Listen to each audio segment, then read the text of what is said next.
88 of the best football players in the state of Michigan are gathered here at Spartan Stadium in East Lansing for the 20th annual Michigan High School Football Coaches Association All-Star Game. It's the East versus the West. Hi, everybody. I'm Mark Champion, along with the pride of East Lansing High School, Jim Brandstatter. Jim, how do these kids get here? These kids get here, Mark, by being great football players. What happens is, across the state, every coach nominates a player or players from his team who he thinks is deserving. And then that list is whittled down to 88 by a selection committee, and the teams are divided into East and West. The East comes from the metropolitan Detroit area. The West team is comprised of players from everywhere else, including the Upper Peninsula, and all classes of high schools are represented in this game today. Also represented, National Football League. You bet. In the past, a lot of players have come through here and on to the NFL. 3 current or former Detroit Lions, Rob Fredrickson, Ty Halleck, and the current safety, Ron Rice. Well, who knows? From this group out here this afternoon, in 6-7 years, we may see some guys who are able to play on Sundays all across this great country. Right now, you're going to see them playing on Saturdays because they have to get to the college level first. And, of course, the colleges are well represented. The Big Ten with 14 players, the MAC with 26 players, and the Big Ten, 6 of those come into Michigan State. And 3 of them going to Michigan, but the big winner out of this group from a recruiting war standpoint is the new coach at Central Michigan, Mike DeBoard. 12 players going to the Mid-American Conference School at Mount Pleasant, so Mike DeBoard did real well getting a wealth of talent. You bet. Also, a wealth of talent down on the field. Let's send it down to our Jennifer Hammond. All right, thank you, gentlemen. And of course, down here on the field, we'll provide you with a bird's-eye view of all of the action and interviews from the players as the plays develop. And of course, as is the case with every great football team, they're led by great quarterbacks, starting with Jermaine Gonzalez from Orchard Lake St. Mary's. He led his team to the Division IV state championship. He's 6'3", 195 pounds, and he is headed to the University of Michigan, so Lloyd Carr scored big there. Matt Cohn from Adrian High School, 6'3", 173, will be representing the West team. He's headed to the University of Indianapolis, and I had the pleasure of sitting down and talking with both of these young quarterbacks earlier in the week. It's a lot of great athletes out here, and I met a lot of good guys, and our offense is coming along real well, and we should be all right. My job, I feel, as a quarterback is come in and unify the offense, get everyone on the same page, and study the plays, make sure I know what everyone is doing, not just myself. And if anyone has any questions, answer them, and just bring everyone together as a team offensively. I feel that's my job as quarterback. And Matt certainly had someone to answer his questions throughout his high school career, his coach, Bill Cohn, his father, at Adrian High School. Guys, back upstairs. Okay, Jen, thanks for that. We'll look forward to hearing from you throughout the afternoon. And, of course, it's not only a first-time and one-time honor for the players, it's also a one-time honor for the coaches. We have 2 of the best here today. Rich Holko is the coach of the West. He has been at Marshall for the last 16 years, and by the way, played his college football right here in East Lansing with Michigan State. And Jim Benefield is the coach of the East. He's at Warren Lincoln, where he's been since 1978 as the head coach. And Benefield talked about his kids going up against the West. They're competitors. They have been all their lives, and that's why they're here. They love to compete, and they're already checking out the West team and who they want to hit, and it's friendly, but they want to. It's a matter of pride, and they have a lot of pride. It's a lot of fun for us high school coaches because this is the closest we'll ever get to coach college football. All the kids we're coaching, the vast majority of them are going to college, so right now I'm a freshman college coach for 1 game. Hey, I like that attitude. I do too, absolutely. It's such an honor for these coaches because they're voted into this game by a committee of their peers. Yeah. So that means they have really done a great job, and they get rewarded for it by coaching in this game. You bet. We'll come back. The kickoff is coming up. Stay with us. We have a high school all-star game coming up on Fox Sports.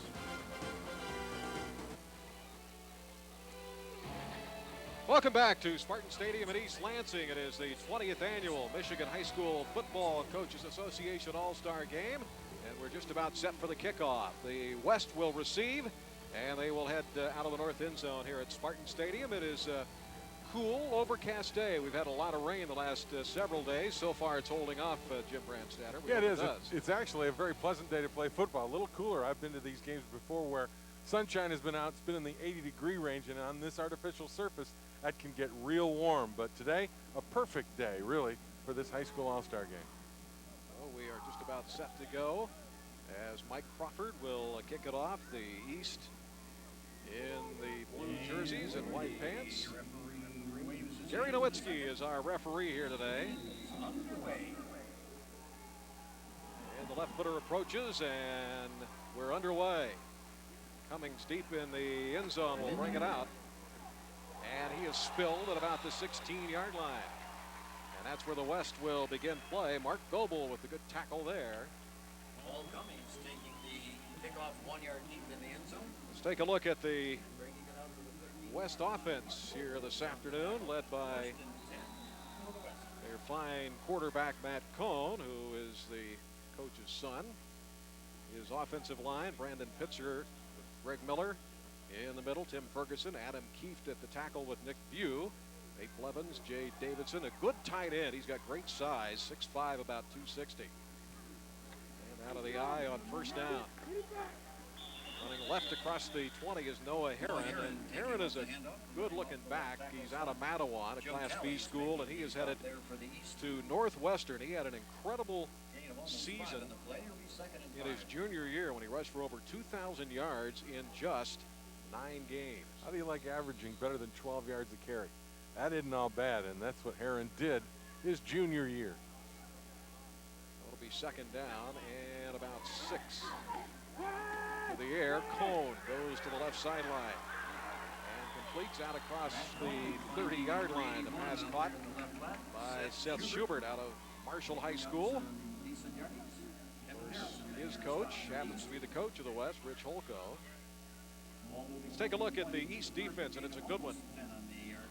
Sam Pissarro in the middle playing the nose with Tim Mataway and Joe Calise on his side. The linebackers, both teams play a 5-2.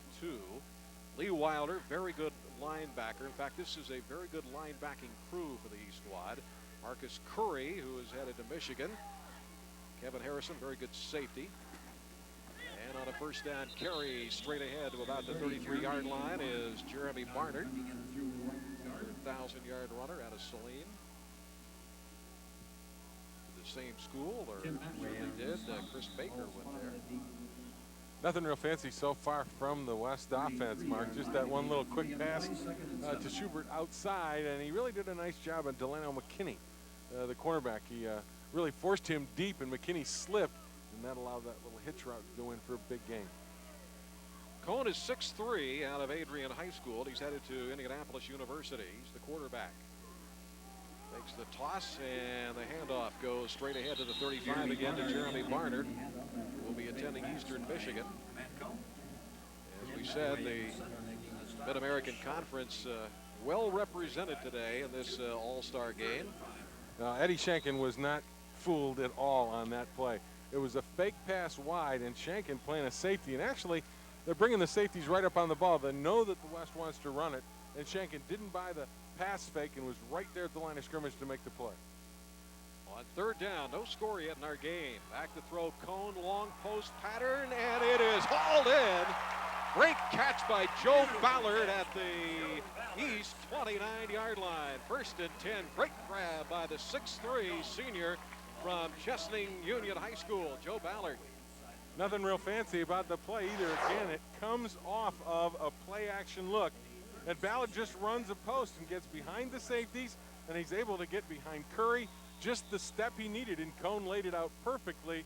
And I want you to know, Ballard laid out to make that play. Pretty impressive by Ballard to get by Marcus Curry, one of the better corners in the high school football. Right, and Ballard at 6'3", 200 showed some speed. Barnard, the fullback, in the eye with Noah Herron, the tailback. Motion to the left, and that's where the play goes. Herron looking for blocking and is able to slice through, stays on his feet. He's a power runner inside the 10. What a run. They're going to mark him out at the 12-yard line. That's where they say the left foot went out. Eddie Shankin over there to force him out. But Noah Herron is going to make Northwestern fans very happy. Well, Herron does a great job, and a lot of this is on his own. It's a sweep to the wide side of the field. Now watch Herron right here. He busts through 2 tacklers, and when he lowers his shoulders, he gains leverage, and he doesn't give a good target to his legs. And when he busts through those 2 tacklers on either side, the safety's taking a bad route. He's got to get downfield to the sideline to stop it from being a touchdown. 5,400 career yards for him, and again the carry down close to the 70-yard line.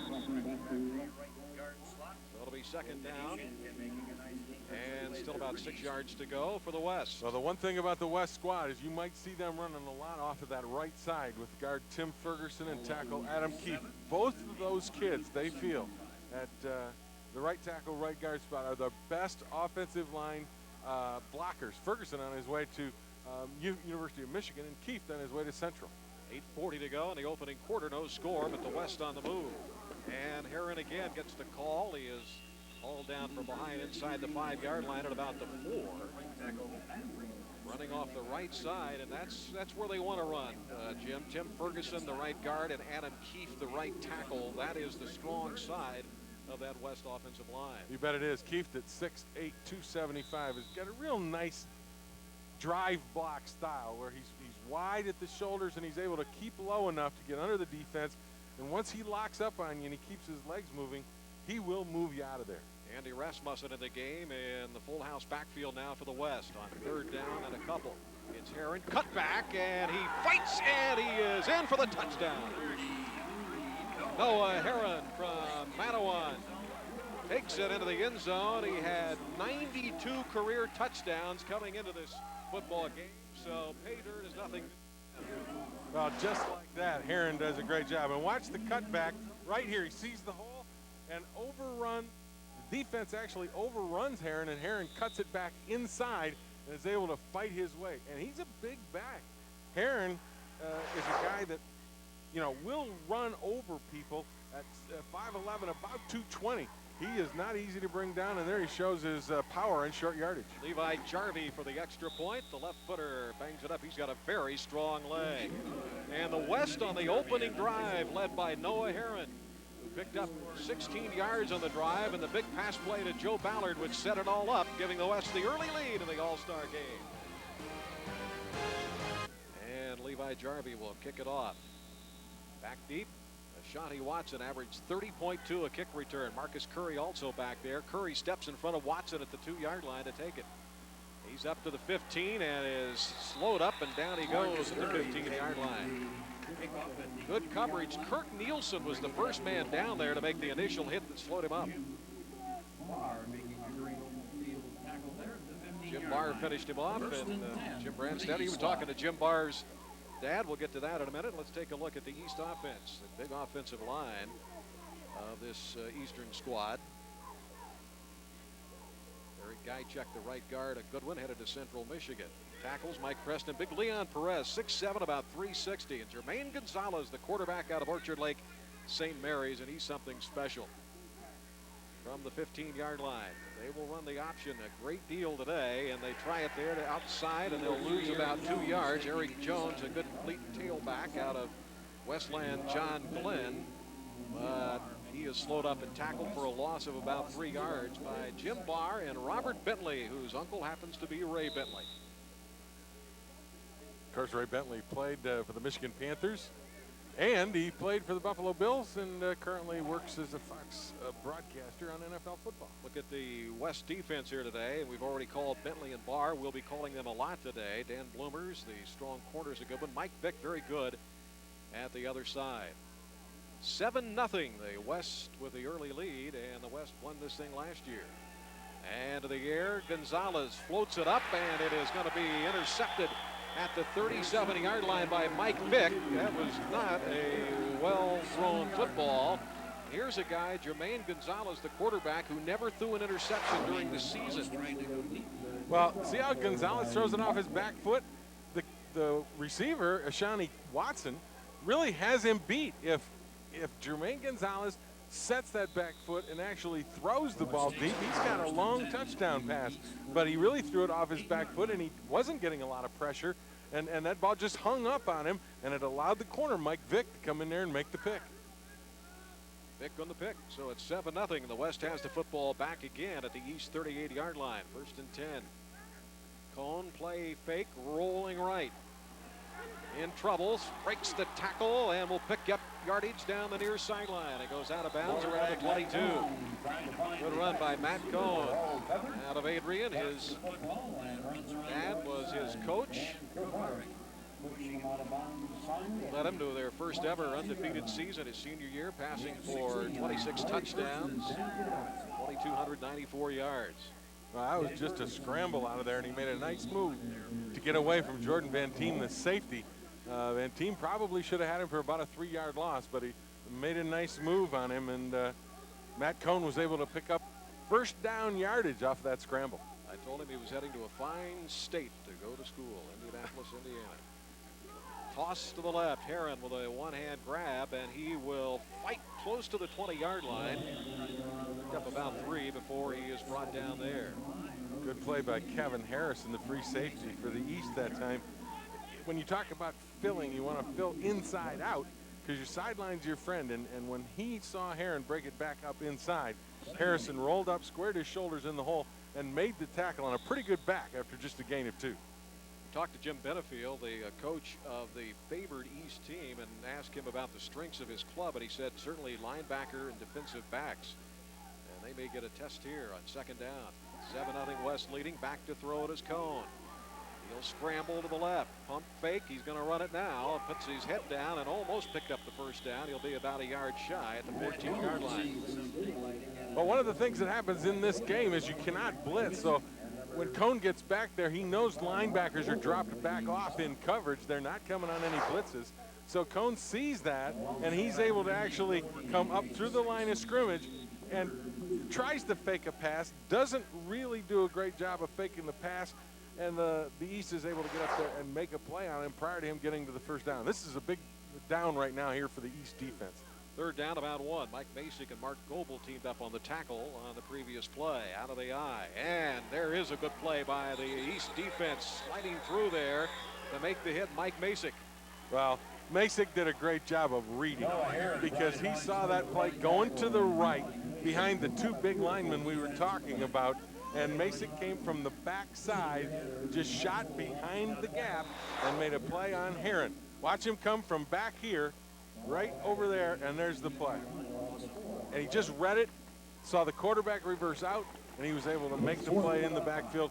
Big stop on 3rd and short when the East needed it. Masick, a 2-time All-State player from Redford Union. Headed to Saginaw Valley State, where the Detroit Lions are currently training. It is a 4th down play coming up now, and a decision coming up and a timeout to think about it, apparently, for Rich Holko. So the West All-Stars will take the timeout with the West leading 7-0. 4:49 to go here in the opening quarter at Spartan Stadium in East Lansing, the 20th Coaches Association All-Star Game. Thank you, guys. On the second down play, you saw Matt Cohn from the West squad. He went barreling into a couple of linebackers from the East team, and he went off the field. He's kind of been rubbing his shoulder. He was attended to on the sideline, and still you can see him getting worked on just a little bit. He's been kind of rotating his shoulder around and kind of feeling it out. Looks like he might be a little bit banged up, but we'll keep you up to date on his status, guys. Okay, Jennifer, thanks a lot. And the West is already without one of their quarterbacks who was out with a knee surgery. Their backup is Dan Medlack, who is in the game right now. So it is 4th down, and after the timeout, they have decided to go for it on 4th down and 5 at the East 17-yard line. West leading it already 7-0. Seth Schubert, the motion man, tossed to Heron off the left side, and the East defense has that one stuffed out. The initial play up from the safety spot, Jordan Van Team, the strong safety. Good play, and so the West will turn it over to the East.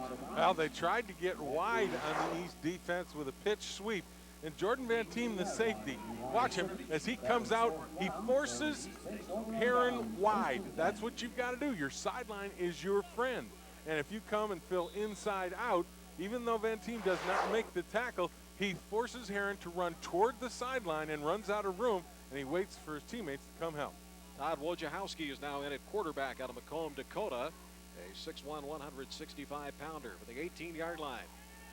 And they try to run up inside, and breaking out to the left, maybe a yard or so for Pat Harwood. 5'10", 190-pounder out of Romeo High School. Pat Harwood, the offensive MVP for Romeo this year, rushing for over 1,100 yards and 18 touchdowns as a senior, but he only picked up about a yard there. Well, he got hung up, actually, ran into the back of one of his pulling offensive linemen and really couldn't get to the hole quick enough. Had to bust it outside to try to make what he could out of a broken play. Shante Watson, top of your screen. He's the speedster for the East. They would like to get the ball to him. 7-0, West leading with 4:05 left in the quarter. Off the option, pitch to the left, fumbled, and the West has the football at the 11-yard line. Another turnover by the East. They're second deep in their own into the field. Boy, it's difficult to install in an all-star game a veer option look, because this is why you come to the near side of the field, fake inside. Now it's the option, but the running back isn't in phase with the quarterback, and Harwood is unable to really get to the ball because Wojciechowski pitched it way out in front of him. That takes a lot of timing and a lot of work and practice to run that option so that that quarterback can pitch the ball back really without even looking. Because when he comes down the line of scrimmage on an option look, he's got to read the defense, then pitch it. And if that back isn't in phase, you have what happened right there. Tim Wolf made the recovery for the West. Dan Metlock still in at quarterback. Heron still the running back. And he's running hard inside to about the 2-yard line. Man, oh man, is he a strong running back. Lee Wilder was right there to make the play, one of the inside linebackers for the East. But a great job by Heron busting up inside. Watch number 51 come upfield, get into the play, and then Heron just ducks inside of him and runs through an arm tackle. That's a good run, good read by Wilder, the linebacker, but he just was not in position to put a shoulder in and get a body on Heron, and Heron ran right through an arm tackle. Andy Rasmussen again checking into that West backfield in the goal line situation. 7-0 West, inside run. And into the end zone again. The West leading it now 13-0 as Jeremy Barner takes it in. Out of Saline, Jeremy Barner headed to Eastern Michigan University. Now, there's nothing fancy to this play. Touchdown was very simple. Just get it up inside, and old number 30 just bombs his way with good body lean behind the center guards, Pitzer, Miller, Ferguson, all banged away in front. And really, all he had to do was turn it up, follow those big linemen, get in the end zone. Right of the UP, Levi Jarvie for the extra point now. And the left footer again. Well, he's got a good leg. Oh, he really does. I watched him in practice kicking field goals, and he hit one with no problem from about 50 yards out. 3:14 to go in the opening quarter. Turnovers hurting the East. The West up 14-0. Couple of touchdowns already for the West, taking advantage of turnovers, and the West leading 14-0 down on the field to Jennifer Hammond. Jennifer? All right, and thank you, gentlemen. And one of the reasons that the West has already bounced out to a 14-0 lead is the gentleman standing next to me, Noah Heron. Obviously, you had a great deal to do with that first drive, 33 yards on that. Tell me a little bit about running behind that line. They're a good line, and they just pushing the bodies forward, and I'm following right behind them. What about the touchdown play? That was pretty close into the goal line, and you guys just barreled on through. Yeah, it's our goal line play. Overload one side and just bust it in. All right, guys. All right, Jen, thanks a lot. He's good looking back. Headed to Northwestern University. Looks a little, you know, like Darnell Autry. You know, you're right. Kind of got that. He's not a big, tall kid, but he's got great feet, good power, and enough speed to get him to the corner when he needs to. Jarvie to kick off now with 3:14 to go in the opening quarter. Already 14-0. High kickoff. And Curry will handle it again at the 4-yard line. Marcus Curry finds a gap and gets out across the 30-yard line, pushing to the 31. Jeff Bowen coming up to make the stop, but good field position if the East can just hold on to the football now. Marcus Curry out of Bishop Gallagher, and his brother plays at the University of Michigan. Marcus hopes to be there. Great job up front here by the wedge. You can see gets through the first wave and makes a nice little move outside. Good starting field position for the East to really try to get back into this ballgame, get their offense on track. Jermaine Gonzalez back at quarterback. He has thrown an interception. He never did that during his senior year. Off the option, he'll give it to the fullback, but nothing doing. As the West has that one stuffed out, Chad Mosier out of Monroe. All-league, all-state player who was the team MVP this past season. at 800-yard rushing games, did Mosier, but that time he was stopped cold. They'll give him a couple. 2nd down and 8. 14-0. The West leading. A couple of touchdown runs, Heron and Barnard. Right now, the guys up front defensively for the West doing a nice job against the veer offense, veer option look of the East team. Gonzalez, good size at 6'3", and he's got a strong arm. He can put it up deep. Rolling to his right, being chased. He's in trouble and will throw this to the sideline wisely. The man chasing him was Kelly Butler, who has tremendous size. We talked to Kelly a little bit down in the tunnel. He's 6'8", 290. And Joe Tiller is going to be a happy man to have him at Purdue University. You bet. As a defensive end, you love a guy with that kind of size because, one, just like in here, he gets his arms up in front of Gonzalez's face. Gonzalez got no chance. He's got to throw that ball away. You said a little push after. Yeah. Well, he's letting him know he's there. When defensive linemen get a shot at a quarterback, they like to take it. They don't like to. They don't like to not get their licks in. 3rd down and 8 at the 33 of the East.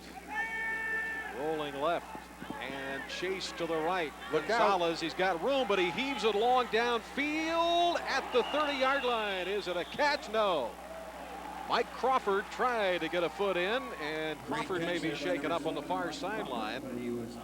But that gives you an idea of Gonzalez's strength. But Crawford a little slow coming up on the sideline.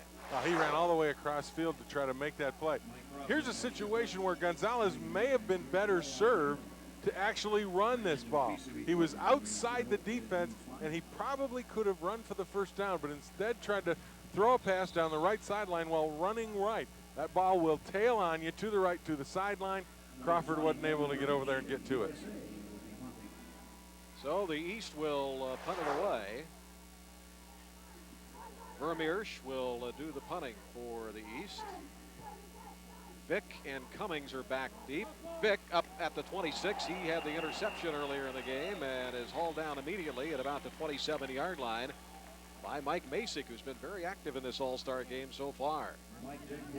So 1:56 to go in the opening quarter, and the West on top 14-0. The West won last year 35-9. Interestingly, in this series, normally the East is favored with the city schools, so to speak, but it's a 10-9 overall series, and no team has won more than 2 games in a row in this series. So these Western kids, they take it as a personal challenge. And still in at quarterback, Metlock. We have not seen Matt Cohn since, as Jennifer reported, he was shaken up earlier. Now, according to the rules, each player has to play, is required to play at least a half of the football game.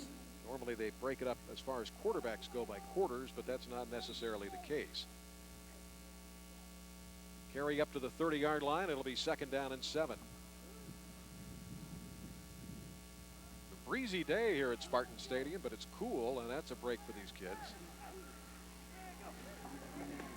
Out of the eye.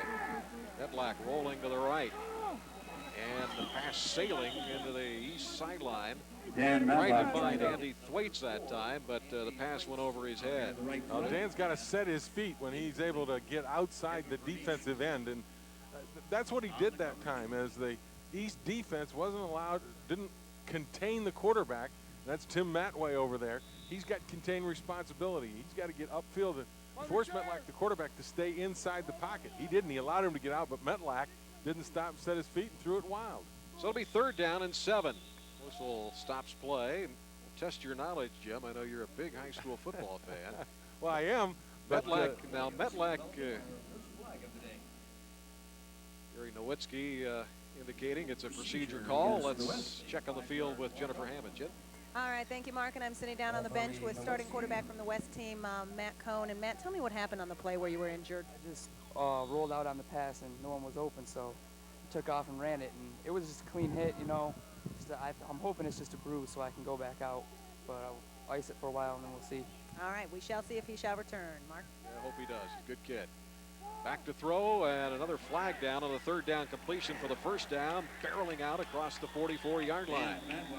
Medlock finding the big tight end, Jay Davidson, a 6'5", 250-pounder, but a flag on the far side of the field may bring this one back. Gary Nowitzki is our referee. There's Gary. Illegal motion. See what the penalty is. A procedure penalty against. So consecutive penalties against the West squad. They lead it though 14-0 with about a minute left here in the opening quarter. It's really the only thing that has stopped the West offense has been their penalties. Noah Heron, the running back, has been outstanding. And we just saw the East coaches send in defensive end Brian Brinsden. He's out of Farmington. He's headed to Ferris, and they were yelling at him. And one of the things they talk about is do not let the offense get outside. They're letting their contain be broken. And I'm sure he's told Brinsden to get upfield and force him back inside. 3rd and 17 now at the West 20. Medlock looking to throw. On the run he does. Downfield and incomplete at the East 38-yard line. Calling for a penalty flag, but nothing doing. Nate Blevins, the intended receiver out of Forest Hills Central High School. Jason Mahalik was on the coverage, and he actually was beaten. As you see, the quarterback Medlock go back, runs out of the pocket, throws on the run, but a great recovery by Mahalik to get in there and really stayed away from an interference call. And it was close, but didn't make enough contact because I don't think the ball was in a position where the receiver actually had to turn around the other way and almost turn himself into Mahalik, who was recovering on the play. Paul Cummings to do the punting now for the West. It is 14-0. West lead. Cummings with no pressure. You're not allowed to block the punt. It's a high, short kick, almost a shank. And it will be marked out well into West territory down at the 42-yard line. Now this is a golden opportunity now for the East, Mark, to get back in this game with just 42 seconds remaining first quarter. They trail 14-0, and you know, they've really weathered the early storm, and I almost feel that they've got to put some offense together and maybe get some points here to get some momentum back from the West, which has pretty much dominated the game. I was going to ask you, my question was on Dan Medlock, is from Gwynn High School. What's the team nickname? That's my question. Well, is that a trivia deal? Do I win anything? Well, maybe. All right, first down for the East. I'll give you some time to think about it. At the West 42-yard line. He's trying to get something going. Todd Wojciechowski back in at quarterback. Looks like they're alternating series. He'll roll left to throw. Wide open receiver, and it is caught by Ashanti Watson. How can he be that wide open? He's hit from behind and fumbles it out of bounds at the 1-yard line. It'll still be East ball back at about the 6. Ashanti Watson out of Detroit Jesuit. He's the speedster. Went to the same high school as Ron Rice, a former All-Star here in 1990. Well, what sets this play up is the play action. Look at 2 backs faked into the line of scrimmage. Watson just goes out. Everybody is up tight to the line of scrimmage looking for the run. Watson, who's got great speed, able to get behind the linebackers and over in front of the corner, and really wide open pass that Metlack is able to get in there. Excuse me, not Metlack. So 41 yards. And it is first down and goal to go. Wojciechowski in there at quarterback. Got a split backfield, about a half minute to go here in the opening quarter. 14-0 the West lead it. Look at the split between the guard and tackle right side. And they follow him right into the end zone. You're right, touchdown for the East. I'll tell you, sometimes they do that. You'll get a real wide wait a split. minute. Is it a touchdown? They didn't call it a touchdown? They did not call that a touchdown. Well, I thought he was in. Wow. We'll see where the ball is spotted. Boy, they're going to spot that thing Ooh. about as close as it could possibly get. Yeah, it doesn't get a whole lot closer than that. I thought he was clearly in the end zone. It'll be second goal at the Smith-yard line. So second down and goal to go. They'll have to try it again. And that's the end of the But we'll do it when we come back. The East is knocking on the door to get into the end zone for the first time in this 20th All-Star Classic. The West leading after 1 quarter of play, 14-0.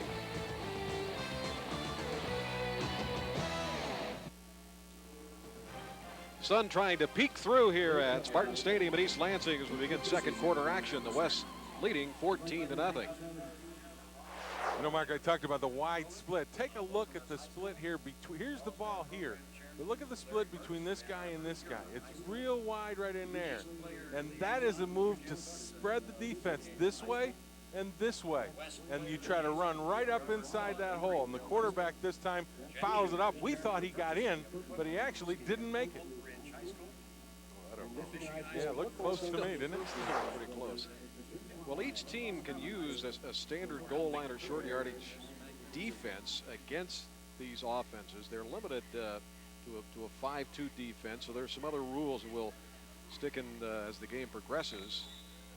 And if you talk to the defensive coordinators, they'll say what the game is kind of loaded to the offensive side, which makes sense, I guess, in an all-star game. Well, now the split's not there on the right side. And a fumble. On the snap, West seems to think they have it, but Gary Nowinski, the referee, thinks otherwise, so the East will maintain possession. They've already turned the ball over twice.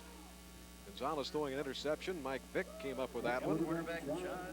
I'll tell you, right now the East offensively has not been sharp with the 2 interceptions, or rather 2 turnovers, and now here fumbling on the goal line.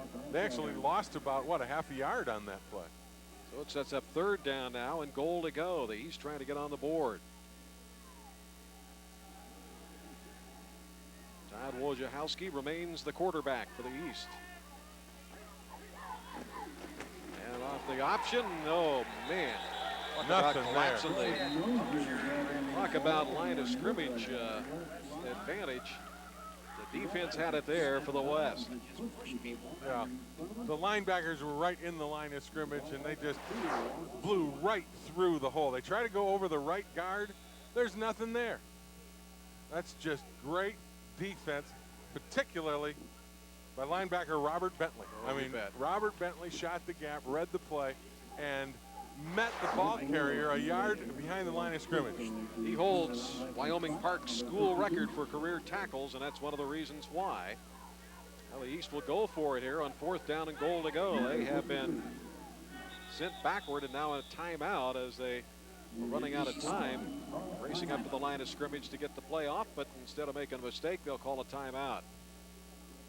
As the timeout was called by Chad Mosier, the fullback. So they'll come over to talk. Jim Benefield, the coach of the East. Warren Lincoln High School is where Jim Benefield is the coach, and he has been there since 1978. He was named to the Coaches Hall of Fame in 1998. Two-time Region Coach of the Year, Jim Benefield. The one thing about the West defense, and we were talking to the coaches prior to the game, he feels that defensively, while he gives up some size, Mark, he has great speed and quickness. And on the West defensive side of the game, we saw that quickness stop that goal line play. Let's check down on the sideline to our own Jennifer Hammond. All right, well, a lot of the folks here watching on TV might wonder about some of these helmets. An awful lot of logos on them. Actually, these are the Eisenhower Eagles. But one of the things that the guys come here, the All-Stars do, they bring logo stickers and they exchange them with some of their fellow All-Stars. And that's why you kind of get this hodgepodge look, guys. Kind of looks like a Seattle Seahawk emblem, doesn't it? Yeah. 4th down and goal to go for the East. They have had trouble finding the end zone. Wojciechowski on the play action run to the left. Got a little room. Is it enough? Stuck the football out. He did not get in. And the West will take over at about the 1-yard line as Bill Brookshire came up for the outside linebacker spot. The All-Stater from Reith's Puffer and made the play. Well, the play actually got blown up inside, too, as the defense comes right up the middle. Watch here. There's a guy coming right there, and he'll blow it up.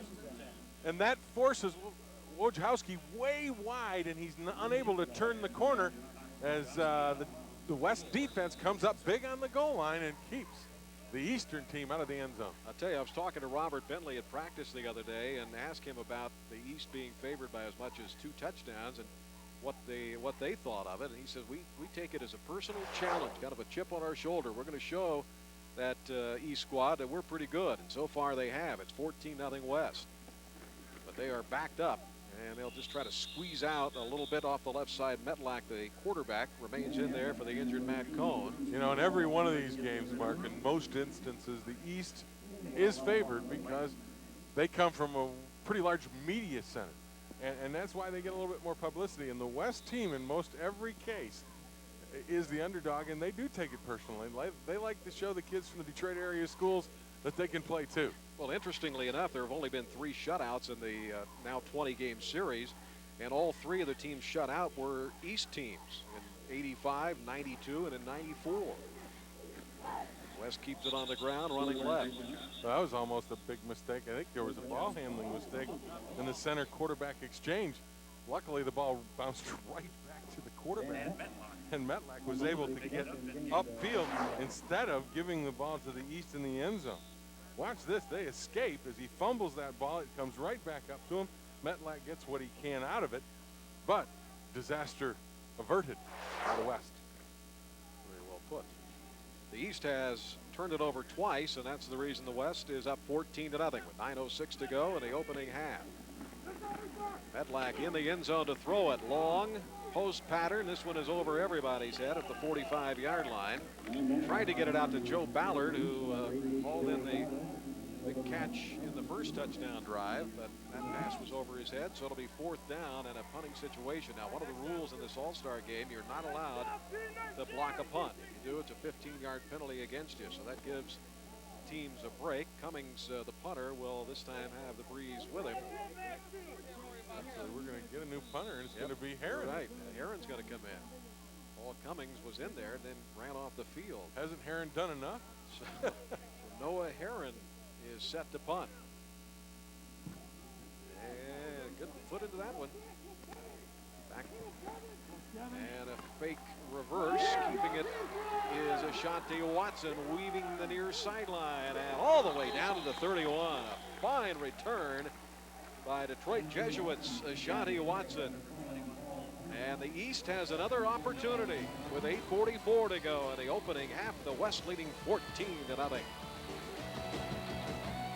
Nice breeze and overcast skies, occasionally partly cloudy with that sun peeking out. Back when I was a kid in East Lansing, though, I'd take the bike and ride down to the old Spud Nut shop. Meet my buddies, have a cherry Coke and a donut. Haven't stopped since. No, you haven't. The East at the West 31-yard line after the 24-yard return by Ashanti Watson off a 55-yard punt by Noah Heron. As Gonzalez back in there at quarterback, handing off to Pat Harwood. Harwood out of Romeo, and of course Gonzalez from that football factory, better known as Orchard Lake St. Mary's, the state champions this year in Division 4. Oh, that's a nice play. First real good running play the East has had out of the veer look. It was a straight dive, and the left side of the offensive line was able to cave down inside the West defense and get some room for Harwood to get yardage. And he gained 6 of them, so it is 2nd down and 4. 14-0, the West leading. Wayne Gonzalez off the option, and that play was busted up by the defensive play on the West squad, Walter Galloway.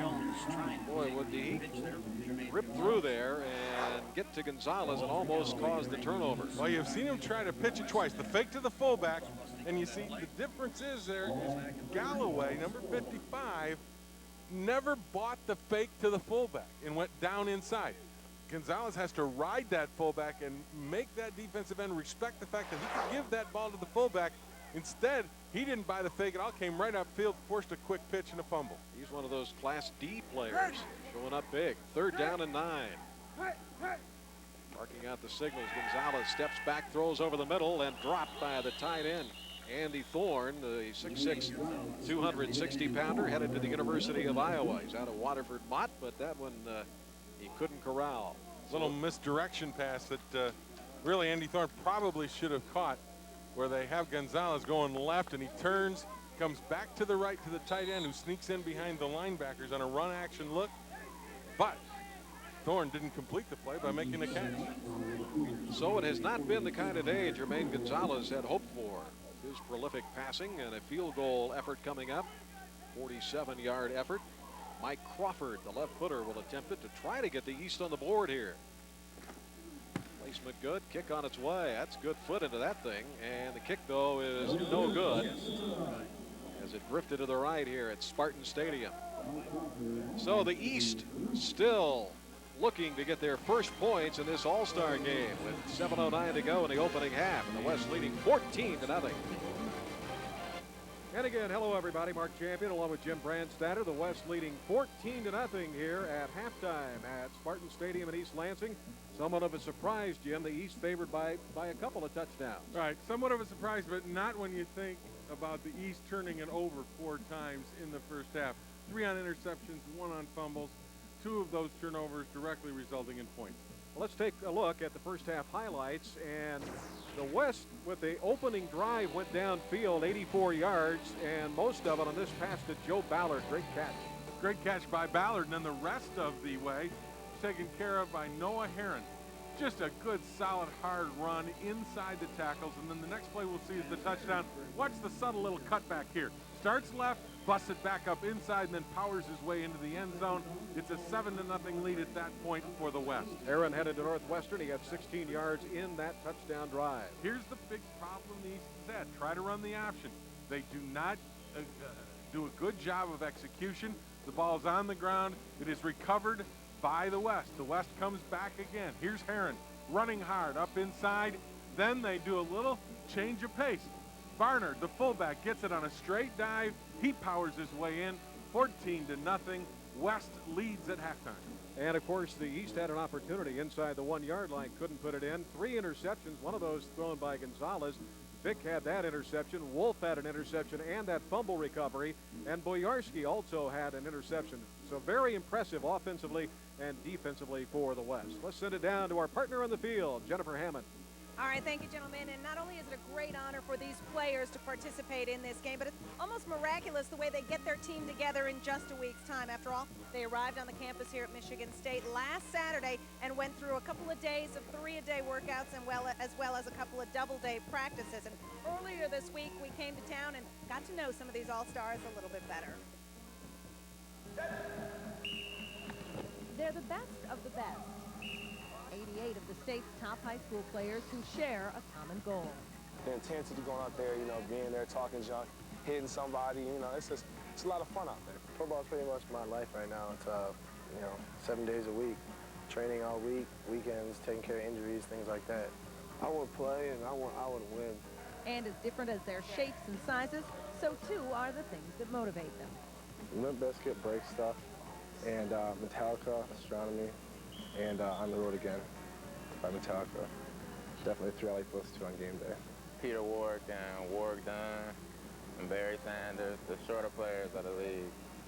They gave me a lot of confidence when I go out here because they let me know that you don't have to be the biggest guy to make it. I want to play pro when I get done with college. That's, definitely one of my goals. I kind of like Jerry Rice. He's always been my favorite receiver. Back at home, I'm 80. For West quarterback Matt Cohn, his role model hits close to home. My father was a great influence on me. He was my football coach in high school. So, growing up with him, I just wanted to be just like him growing up. And growing up in the backyard of the Big Ten has certainly influenced a lot of these future Spartans, Wolverines, and Hawkeyes. Big Ten football is always competitive. Every team in the Big Ten is good. I love Michigan, Wolverines, period. And I always wanted to wear that wing helmet, you know what I'm saying? It's a desire that I always had. And the players aren't the only ones living a dream. Even the coaches of these all-star teams are enjoying the ride. Back at my high school, every few years you'll get one of these.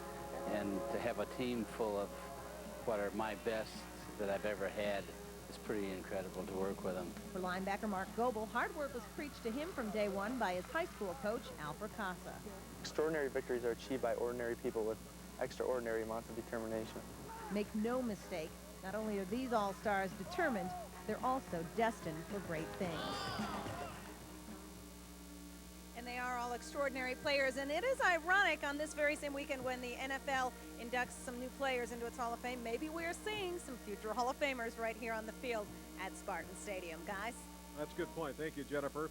When we come back, we'll take a look at the first half stats, talk a little bit more about this 14-0 West lead. So stay with us as our wall side windows at the half continues.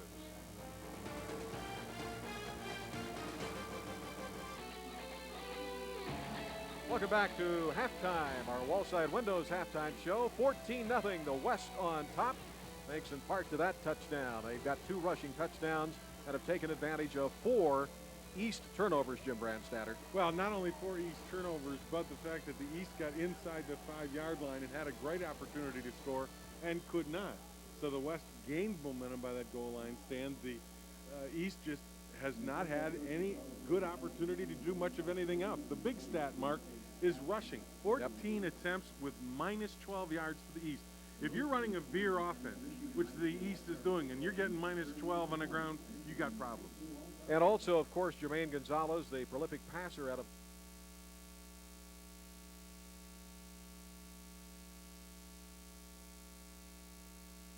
the 4 turnovers, that's the biggest stat of the football game. The 4 turnovers, the inability to score from close by the East, and the other thing I think in order to get off the dime, the East has got to make a big play, and the guy that I think has that ability is Ashanti Watson. They've got to find a way to get him the ball. Well, we'll find out. Third quarter is coming up. 14-0, the West leading here at halftime of the Coaches All-Star Game. Third quarter coming up, but first down on the field, Jennifer Hammond with East coach Jim Benefield. All right, and Coach Benefield, what do you guys got to do to get back in this thing the second half? We have to do our jobs. First half, we didn't execute. We had mental mistakes. We've been running this offense a week now, and the kids had missed assignments. We just have to do what we've been training to do all week and do it right.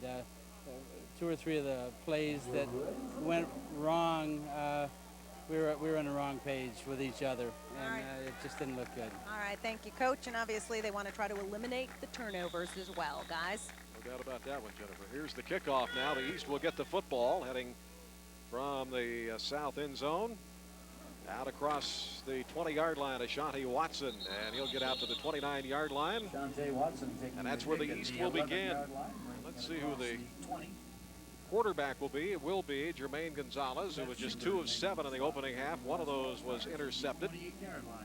1 of 3 West interceptions in that opening half. Considering that the East turned it over 4 times, didn't score from inside the 1, being down 14-0 with a full half to go, they're actually escaped without too much damage if you think of it that way.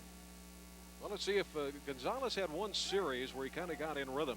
Got a couple of pass completions, but then the pressure turned up on him. They run the option play, and the fullback gets through to the 40-yard line, Chad Mosier, and he can motor.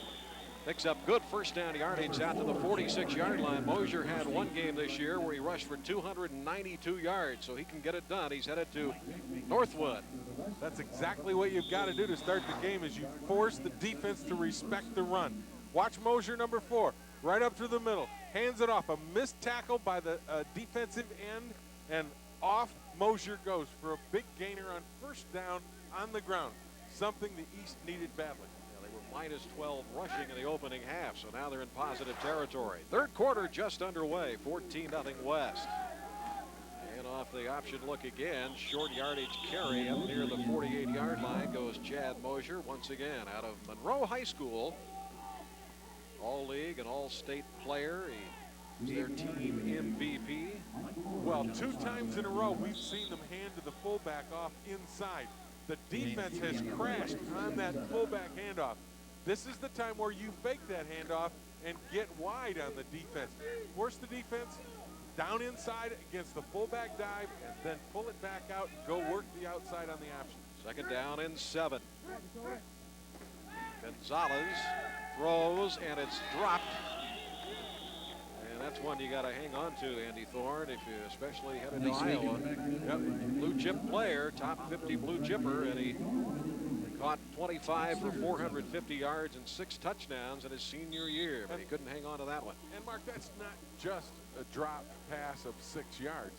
That's a drop pass where a guy at 6'6", 265 can run over a few of the smaller defensive backs. Andy Thorne has got to make that catch, and he'll get something afterwards because size-wise, he's a mismatch. Third down now and 7. Big play. The East would like to keep this opening drive going. 14-0 West leading. Gonzalez and hits the slant play for a first down, and then it is coughed up, but that was the ground causing the fumble. It's a completion and a first down at the West 40 to Chris Massano. That's a great little play and a nice little fake, and it's right off the playbook of the veer option pass. Look, your backside receiver runs a slant cut down here and in there. Here's the quarterback, fakes the run, throws the pass in the slant. you got a good gainer and a first down pickup off a long third down play. Gonzalez, 3 of 9 in the afternoon throwing the football. He can do much better than that. 73% completion percentage in his senior year. Marvelous senior year. Chased out of the pocket by Butler and lets it fly. The pass is ruled a catch at the 31-yard line by Ashanti Watson. Man, oh man. And West coach Rich Holko standing right there says, I don't know about that one. Well, how about the escapability there of Jermaine Gonzalez? He was being chased down by Kelly Butler, and Butler very nearly gets him on this fake, but he's able to get away, and on the run throws this ball right on the money.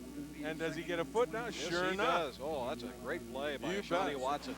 Watson drags that left foot inbounds. Good completion. Tickled the toes on the turf here at Spartan Stadium. That's alliteration at its best. There you go. 2nd down and 1.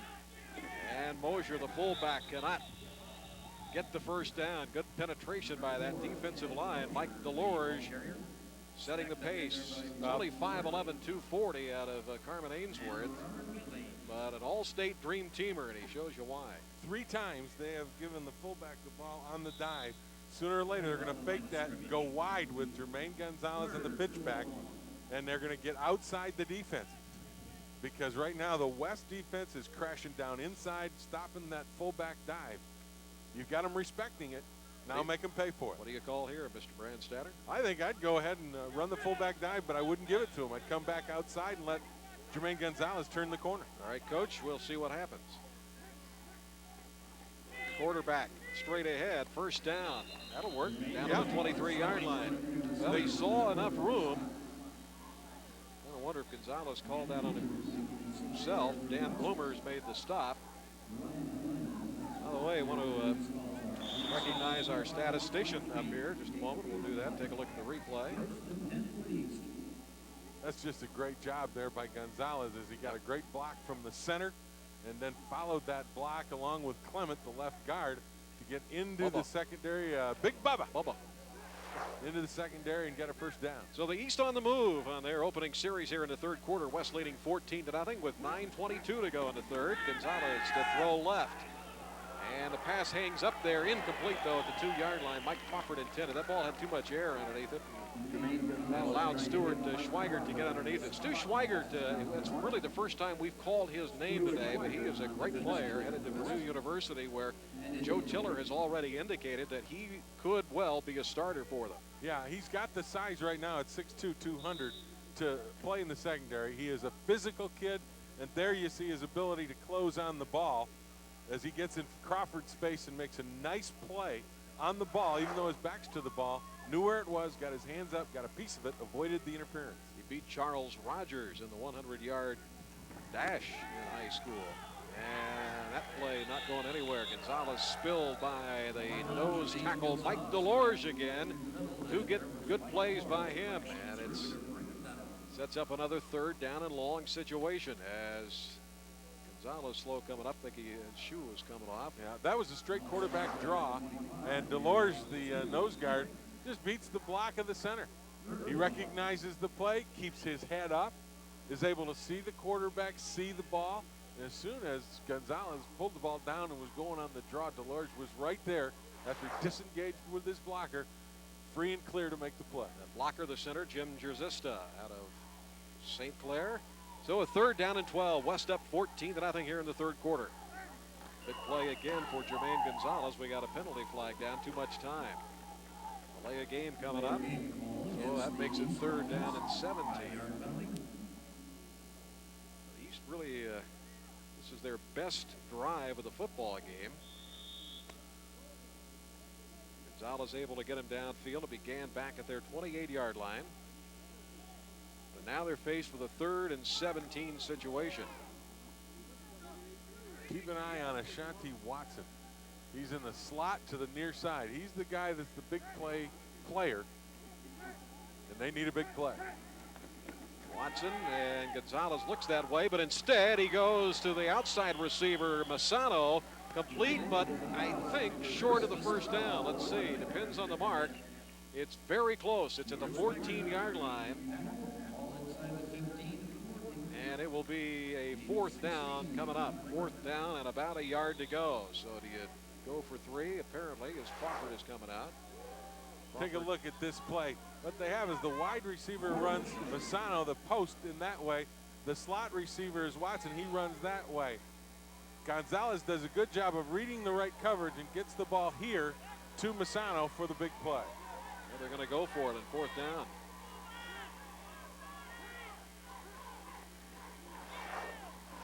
And they get it. And a misdirect to the fullback, Chad Mosier. And he got it with room to spare inside the 8-yard line. Goes the big fullback, 220-pounder, good size, 6'2". He's headed to Northwood. They'll love him there. Before long, Mark, you're going to see that dive look, and they're going to pull that ball out of the pouch of the fullback and go wide because they have hurt them now inside with the fullback dive.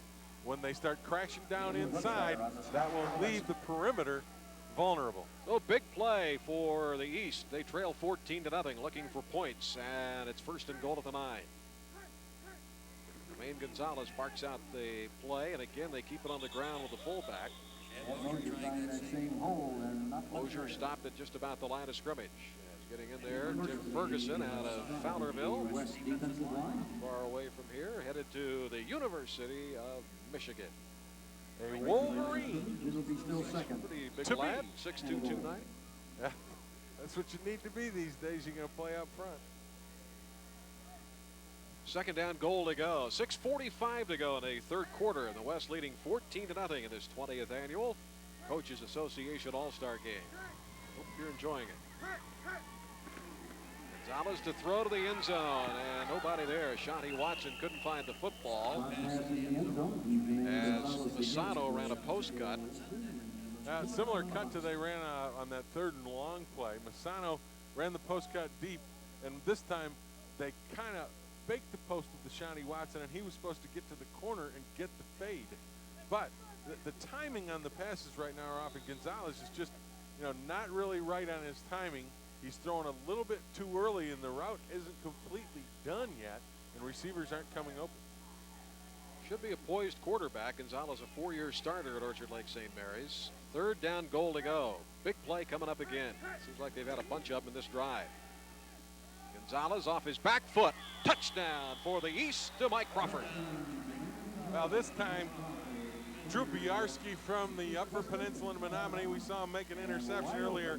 He gets back into the end zone, and Mike Crawford does a nice job of faking a little post cut and then breaking to the sideline. And Biarski bought it, and then he slips and delivered nicely by Gonzalez. And there you see, tapping the toes in the bounds. Touchdown East, they're right back in the ballgame. Absolutely, with still plenty of time. 6:27 to go in the 3rd quarter as Mike Crawford will also attempt the extra point. A left footer out of Lake Orion High School, one of the Class A schools here represented. The tight end holds, and the kick is good. So the East finally is able to get points on the board. It's been a struggle for him, but that might get him on the Back at East Lansing, the West 14, the East on the board with 7 here in the 3rd quarter, the All-Star game, the 20th annual. So Jim Benefield, the head coach of the East, breathing a little easier now as his squad finally gets points on the board as Mike Crawford will kick it off. He caught the touchdown pass and kicked the extra point. Well, that drive, they had to convert a 4th and 3rd downs to get it done, but they got it done, and that's the important thing. Line drive kick curling to the left side of the end zone. Cummings mishandled it, but he's going to bring it out. And he's not going very far. Stopped at the 9-yard line. Not a wise decision by Cummings there. Should have downed that thing, would have gotten it on the 20. Instead, by bringing it out, he actually loses approximately 11 yards. Jordan Van Tien made the stop. Cummings, though, will play at Michigan State. Very versatile player. Down on the field once again on this sunny afternoon. Jennifer Hammond. Jennifer? All right, thank you, Mark. And as you mentioned, Mike Crawford not only catching the touchdown, but kicking the extra point. It's got to feel good to get back in this thing. It feels good. We just got to make the plays, do the right things on offense, and we'll get back in this game. What are some of the keys for you guys offensively to get it going in the second half? No little mistakes. We made too many in the first half. We got to keep it going in the second. All right, and Mike Crawford headed to Saginaw Valley for college in the backyard of the Lions, guys. You bet. First down carry for negative yardage for the West. So things starting to turn a little bit in this game. Noah Herron, who had the solid first quarter, capped off by one of the 2 rushing touchdowns, is hauled down for a loss of about 4 yards. Second down and 14. Jason Mahalik getting in there, making a nice play, and you know, that's one of the things they had to do, is Herron had hurt them so badly on the ground out of the I formation. That time, Mahalik, a corner, playing up there, supporting the run big time. Got a piece of Herron, forced him wide, and not much there on the running game. Herron had 43 yards on 10 carries, including a touchdown in the opening half. 14-7 West. And again, Metlack, the quarterback, running left, and will get it across the original line of scrimmage, plus a yard. Matt Prevost made the stop out of Port Huron. He's headed to Grand Valley.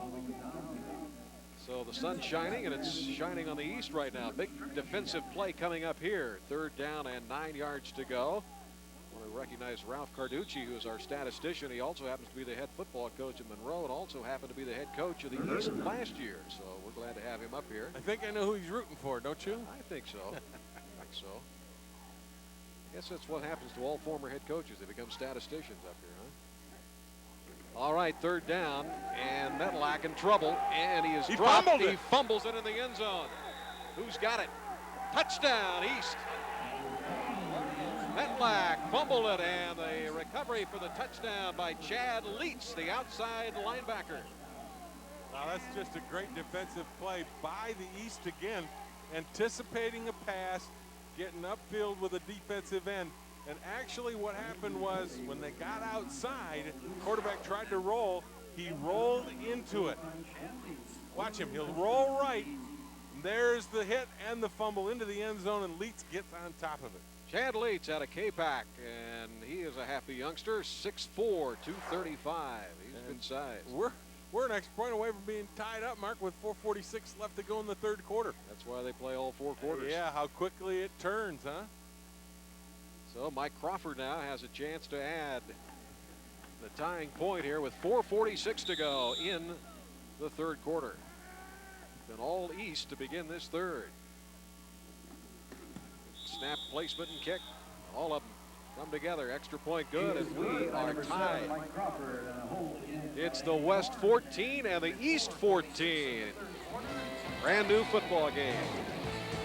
The All-Stars have gotten right back into this ball game thanks to a defensive play. They held the West down by the goal line, forced him into a 3rd and long. Metlack back to throw, but he is hit right there. Fumbles the ball, and number 45, Chad Leitz gets on top of it for the tying score. Let's go downfield now to our sideline reporter, Jennifer Hammond. All right, and standing by with Chad Leitz. Tell me what happened on the play there in the end zone. Our other defensive end came around and hit the quarterback, and the ball got knocked loose, and I luckily recovered it. I suppose you guys, after sitting around watching the West dominate on defense during the first half, decided you had to come out and make some noise yourselves. Yeah, it got us pretty pissed off, and we went out. But we're doing our job now. After that first series, we were kind of sluggish, and now we're doing real good. All right, and they're back in it. Jim Benefield's team has tied it up, guys. All right, Jen, 14-14 with 4:46 to go. Cummings, or Crawford rather, to kick off to Richard Carter back deep. You got a left. Yeah, he sure does. Carter mishandles that one and put a fall on it. Something like that, so the West will take it at the 20-yard line, and Old Mo has gone to the east side of the field. Big time. You know, the other thing that was important, Mark, right before the half when the East threw another interception and Wolf took it down inside the 5-yard line for the West, they were right at that point about ready to go up 21. And the East put on a nice goal line stand, forced them not to score. Really gives them the opportunity now with 2 scores, tied it up. No question. Another big factor, of course, Matt Cohn, the starting quarterback, went out early in this game with a shoulder injury. The shoulder actually popped out, got it back in, but he's done for the day. And so Metlack's had to carry the load. Jeremy Barnard carrying that load. He has one of the West touchdowns on a 3-yard run back in the first half of this game. And he carries for 5, 2nd down and 5. So let's see what reserve the West has now to come back. The West can't really panic right now. They did pretty good the first half. They're just going to stay with their game plan. And go to Herron. It's not a bad place to go, running right, but not enough for the first down. Stopped at the 28-yard line. Noah Herron, as we said, headed to Northwestern. High school All-American, 5,400 career rushing yards and 92 touchdowns.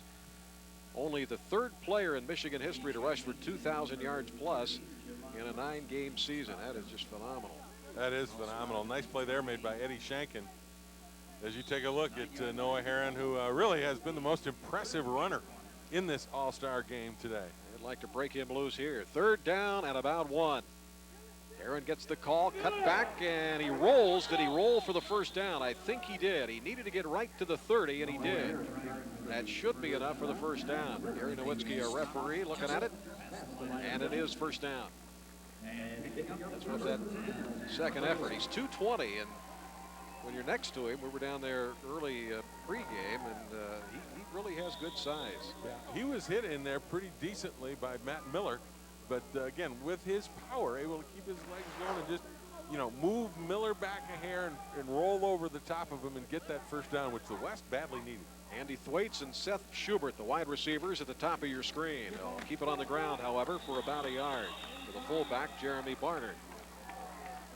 Picked up about 1, 2nd down and 9. 14-14 our score. 3 minutes left, 3rd quarter at Spartan Stadium in East Lansing. And you get the sense that the battle of the line of scrimmage is getting a little more even than it was in the first half. The East guys up front a little more stout in there than they were in the first half. 2nd down and long for Dan Medlock out of Gwen High School. And he pitches to the left. It's Herron outside. Look out. He's across the 40. Spilled there at a 45-yard line. But you get him with the shoulders turning upfield, and he's very dangerous. Delano McKinney, the outside corner, made the stop for the East on the far side of the field. Well, one thing is that Herron still down? Yeah, it looks like it might be. Take a look at this. The option gets Herron outside. We'll take a look and see what happened with the injury. He got hit with a helmet right on the right knee, it appears. Yep. But you saw the fake to the fullback, drew people inside. Herron outside now, and he's hit right on the knee by the helmet. Good clean tackle going low to make the play on the running back. But Herron, who has been very impressive in this game, is injured, and it looks like they're working on the right knee area. We'll get Jennifer Hammond over there, and she'll check things out. Hopefully nothing serious. They did kind of pull him back a little bit. He started to get up, and then it was almost like he was kind of knocked groggy, and he laid back down, and hopefully nothing serious. That's the one aspect of these all-star games, certainly, that their college coaches think about. It's the risk you take sometimes. You don't want a serious injury that's going to keep you out for any length of time on the next level. 1st and 10 at the 44 of the West. 14 all, running right, Carter. And he is belted at midfield. My goodness. Marcus Curry got a piece of him there, didn't he? Richard Carter playing in there for the injured Noah Herron. Carter only 5'7", so much smaller than Herron. We're taking the stop from Flushing. As the East really hitting hard now, they feel the momentum their way in a 14-14 game. It was 14-0 West at halftime. As coming off the field a little slow for the East, Eddie Shankin. He had to come out of the lineup. 2nd down. Straight ahead dive play, and should be enough for the first down. Jeremy Barnard again gets the call. Tell you what, this is a real steady, solid drive here by the West. I mean, they saw momentum go completely away, got the ball on the 20, and they have moved methodically out over across into East territory now. The officials think it's close enough to call the chain gang out. You know, I tell you what, the Coaches Association, they do a terrific job. They put together a great program, and they list all sorts of information on not only the kids and the coaches, but everybody. I mean, even the chain gang. The chain gang. Bios on the chain gang. I mean, you don't often see that. Down on the field right now to our Jennifer Hammond. All right, guys, and it's a good sign. Noah Herron up and walking around. The trainer did tell me that it was just a little bit of a right knee injury. They worked on him just a bit, and he's shaking it off and walking it off, and now he's running, hoping to be back in the game, guys. That's a good thing to see, although he's wincing a little bit. But anytime you take a helmet, that can hurt. Here's the measurement. Ooh, baby. That is about as close as it can get. First down. It's interesting. You look at the program for this game. They've got bio on all the guys from the chain gang. They got a bio on the PA announcer. They really do a great job. Everybody involved in this game gets credit for their work. It's all volunteer work, and everybody who's here is the best at what they do that year over the course of the season. Jennifer reports that Noah Heron says that knee is just not right. He doesn't think that he's going to go back in anytime soon.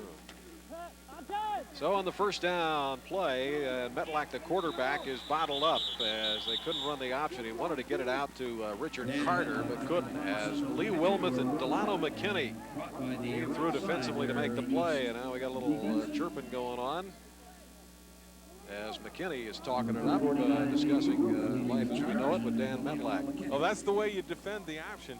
You get outside and you feather it so that the quarterback's got the ball and he is running sideways toward the sideline, and there isn't any room for him to turn upfield.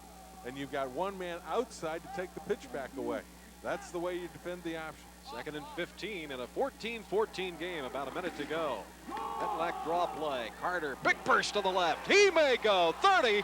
Look out, 20 to the 10. Carter stiff arm, and he will be hauled down at the 4-yard line, but a terrific run as Marcus Curry was able to get back there with that great speed to haul down Richard Carter.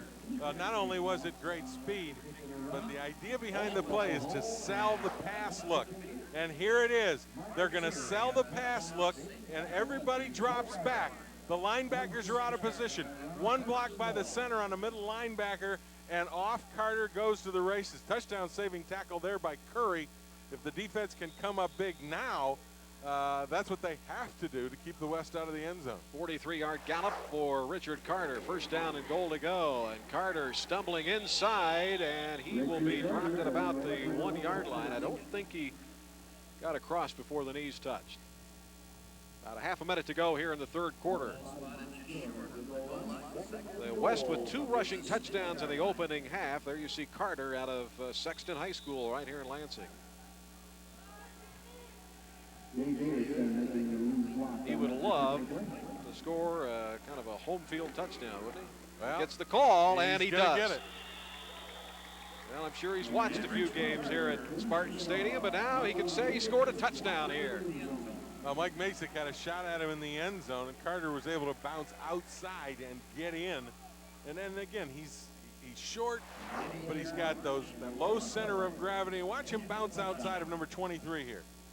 Well, that was the first one. He didn't get in, his knee touched there, and this is the touchdown. Watch him bounce outside of Mike Masick, and just like a pinball, just pounds off defenders, keeps the low shoulders, and is able to get into the end zone. Yeah, fullback got a good block on Masick. Here's the extra point and makes it 21-14. The West back out on top as Levi Jarvie got it through.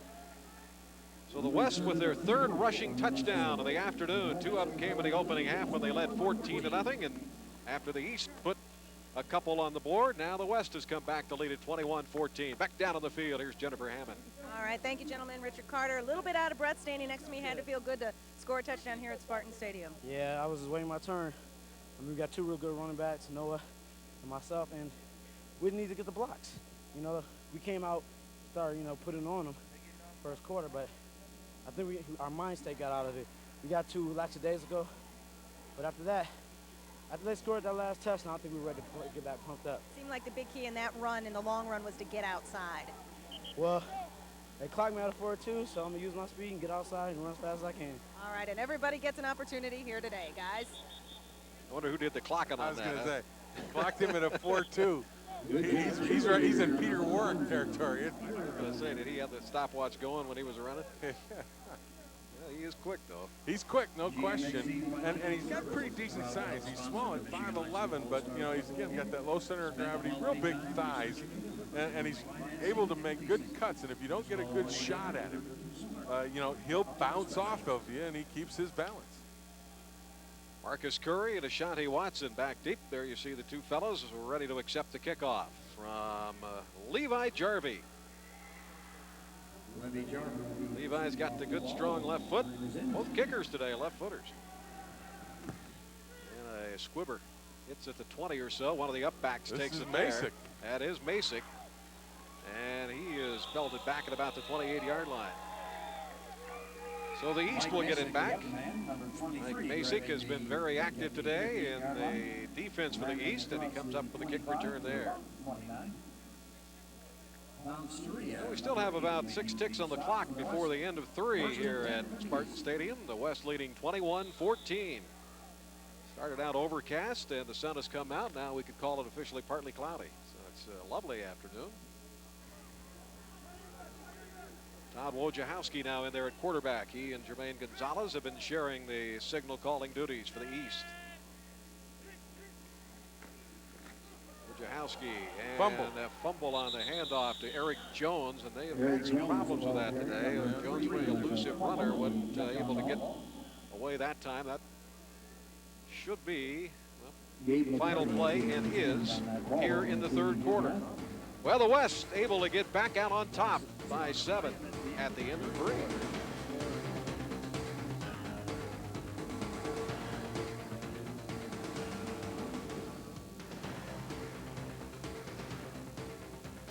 The Michigan All-Star Game, brought to you by. 4th quarter action about to begin here at Spartan Stadium, but before it does, down on the field, and an update from Jennifer Hammond. All right, and thank you, Mark. And there you see tailback Noah Herron from the West squad sitting on the bench. He's got some ice on his right knee. He said he got a helmet right on the front of his kneecap. He said it's a little sore and tender. He doesn't want to take any chances, though, and ruin any of his future at Northwestern, so he's going to stay out the rest of the game, guys. One of the reasons he's going to Northwestern. That's right. Smart man. All right, it is 2nd down and 12 for the East. Now heading left to right, trying to get down to the end zone. And the pass is complete. Wojciechowski finding Mike Brennan, the tight end, for the first down across the 40-yard line. Brennan, an all-state lacrosse player, as well as a football star at Troy Athens. And he is coming to Michigan State. Yeah, and he's a good tight end, but a real nice play call. And they did it in such a way where it was deception by running the option one way. Take a look. Quarterback will move this way. Tight end will just come out and make a little play down there. And that's when the quarterback turns around and throws the ball to the tight end. And it's a very nice looking play. A lot of misdeception. There's the play fake, the pass back over to the tight end on the backside. Good for the first down. West leading 21-14. Pitch to the left side and trying to string the corner is Eric Jones, but good job. Lateral pursuit by the West defense that time. Jeff Bowen getting in there, the free safety. They'll haul him down after the gain of about 3. So it'll be 2nd down and 7. Well, there you saw them trying to get wide on the West defense with a pitch sweep that did not come off the fake of the fullback into the line of scrimmage. I still think they got to get the ball to Ashanti Watson, who's a speed demon and their playmaker.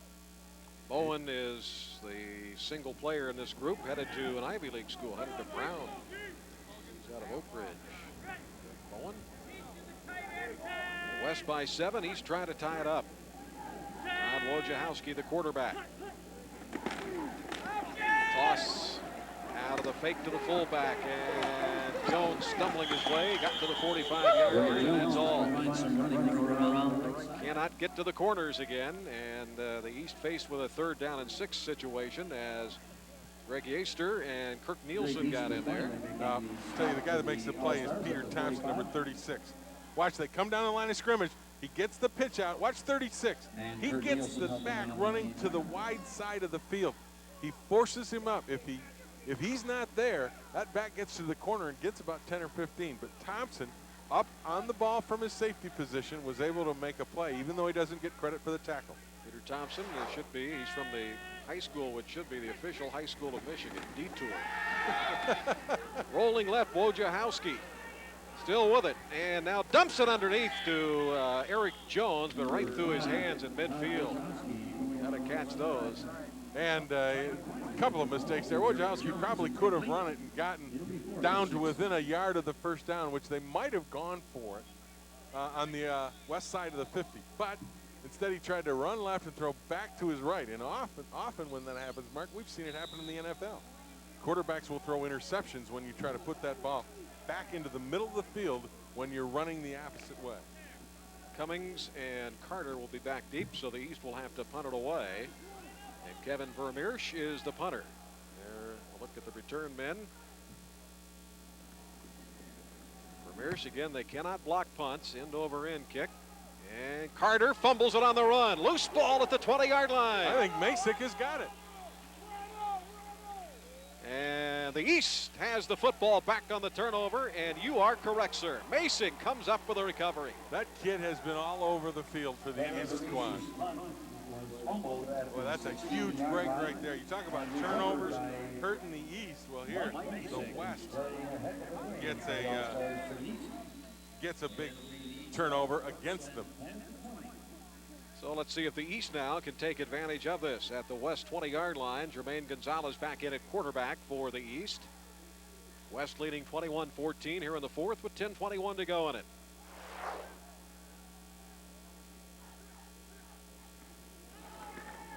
And they keep it on the ground with a fullback. They had success in their opening drive in the third quarter, giving it to Chad Mosier, and he gets minimal yardage on that carry.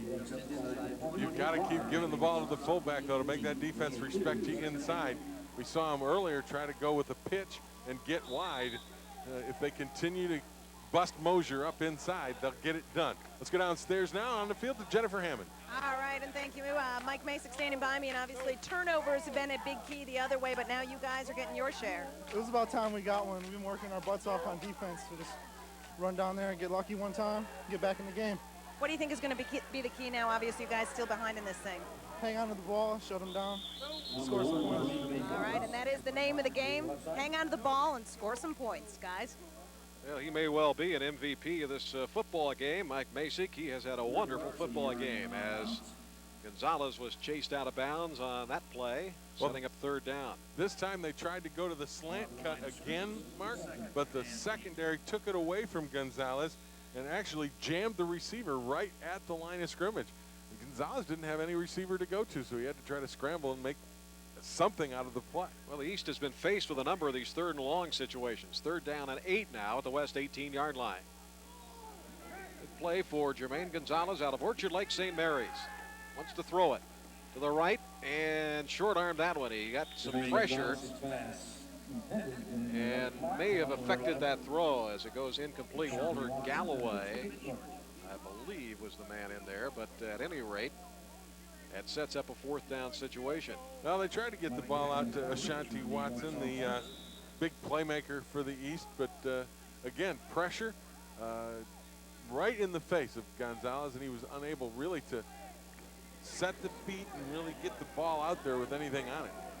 It appears Mike Crawford will attempt a field goal here. This will be a 35-yarder if he makes it. He's a left footer. Crawford caught a touchdown pass and kicked an extra point for the East. Kicked a couple of them, in fact. And the field goal try is up, and it is good. So Mike Crawford has had a very productive day. It's the 35-yarder with 9:25 to go in the football game. 21-17 now, the West by just 4.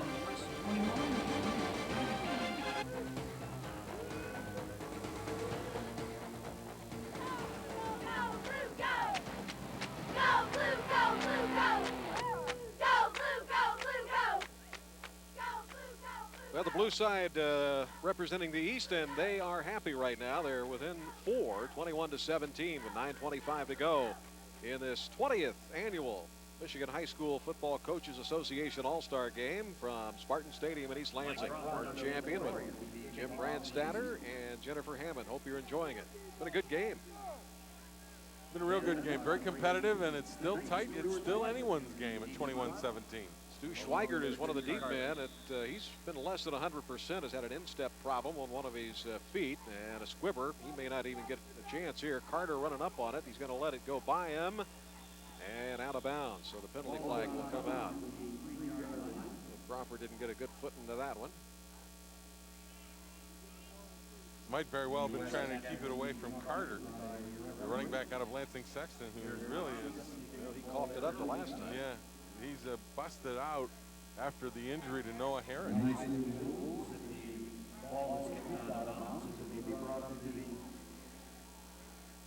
So the ball going out of bounds, and that means it's got to be moved up to the 35-yard line. That's where the West will get it. So good field position.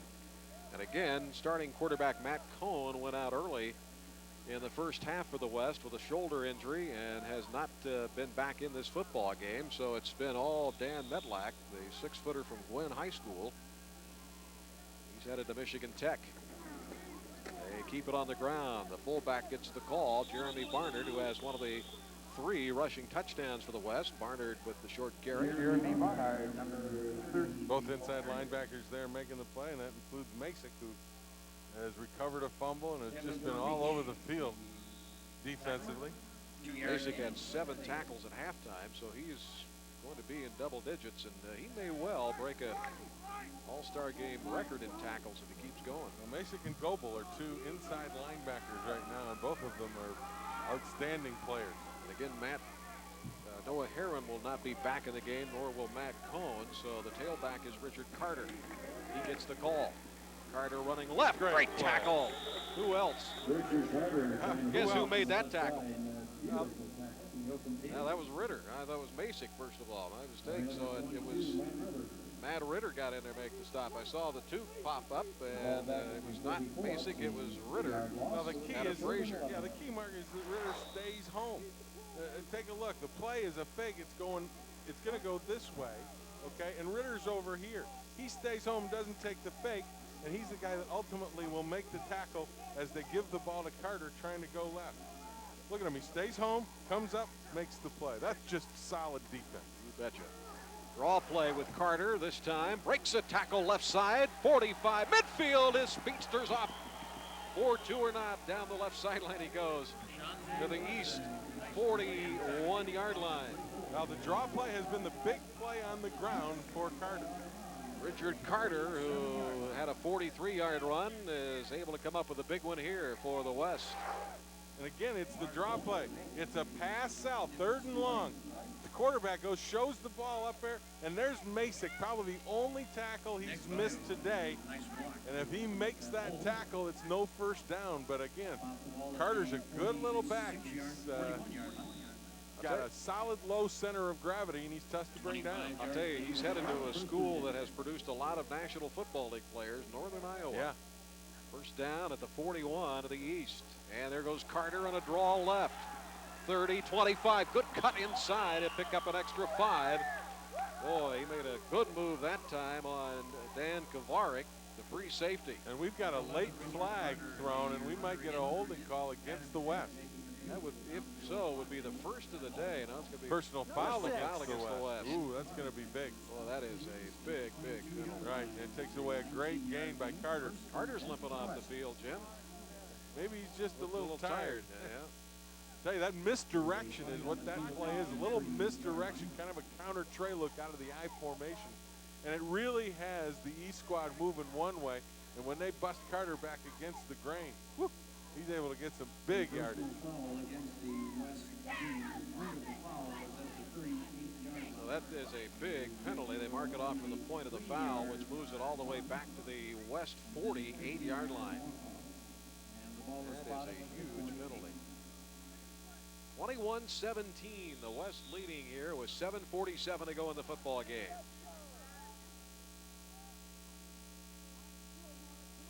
Oh, it's first in a bunch. First down and 20. Paul Cummings, who has seen a lot of duty here, will go back at tailback. And they'll run it up inside with the fullback, Barnard. And stop across midfield to the 48-yard line. Lee Wilder in there making the stop. But again, this is exactly what the West wants. They want a time-consuming drive. They lead by 4. They got this ball with better than 9 minutes to go, and now the clock's running, and it'll be under 7 when they snap it next. Down on the field right now, Jennifer Hammond. Jen? All right, well, Richard Carter's proclaimed 4-2 speed is raising some eyebrows over here on the east sideline. After his last run 2 plays ago, he had some of these East players actually shaking their head, saying that guy is fast. Guys? We may have to believe him after all, huh? 2nd down, long. Medlack rolling right, being chased, gets away to the 45, turns it up, picks up positive yardage. Good job by Dan Medlack. Able to turn it up and pick up some positive yards, setting up a 3rd down and about an 8-yard necessary for the first down. Yeah, the key to the whole play is the fact that the West offense is able to seal the East defense in and get Metlack to the corner.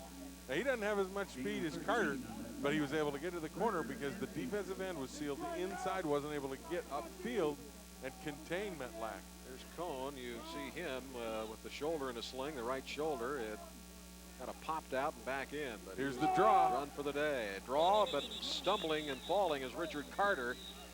And back to the 41-yard line. It'll be 4th down and 10. So a tough break there for the youngster. Went to the well once, too often on the draw play. It has worked twice for big yardage. And the West tries again.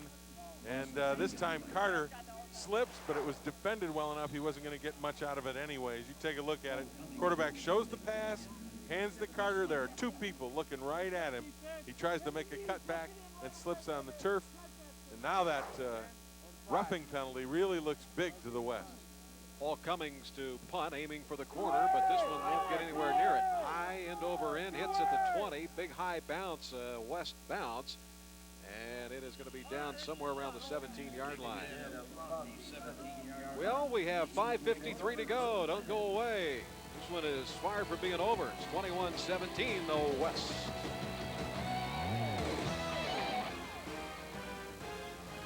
Well, the West trying to make it 3 wins in the last 4 All-Star games. In between 1998, the East won it 20-15. The West won it last year 35-9. And right now, the West All-Stars with a 21-17 lead, but the East with the football and 5:53 to go in the football game. From the 17-yard line, Todd Wojciechowski remains in there. Pump fake, in trouble, stumbles, falls backward, stays on his feet and throws. At the 26-yard line to Ashanti Watson. He knows how to toe that sideline. Watson does. Eastern Michigan is getting a good little receiver in Ashanti Watson. That's a broken play. And Ashanti Watson does a great job of staying alive. He knows his quarterback is in trouble. He doesn't give up on it. He stays with it. Quarterback rolls to his side, and he is able to come up with the play.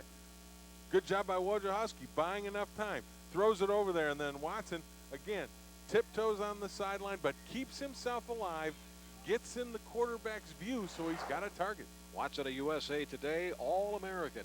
Shows you why. 2nd down and 2. Straight drop. Wojciechowski pressured, steps up, runs, and dropped short of the first down. At the 26-yard line, Mike DeLorge, Gabe McCarty teaming up. McCarty headed to Adrian. He's out of Hastings High School.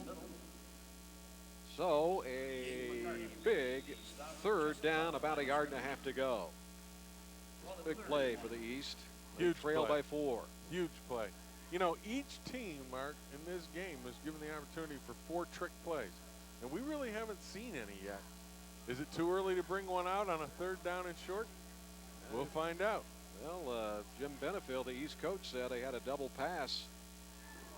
And whether we'll see it or not, I don't know. Eric Jones will see himself wrapped up short of the first down. Another fine defensive play by that West defense. Tony Starhia, who was a late addition to this team because of an injury. Starhia out of Fremont High School.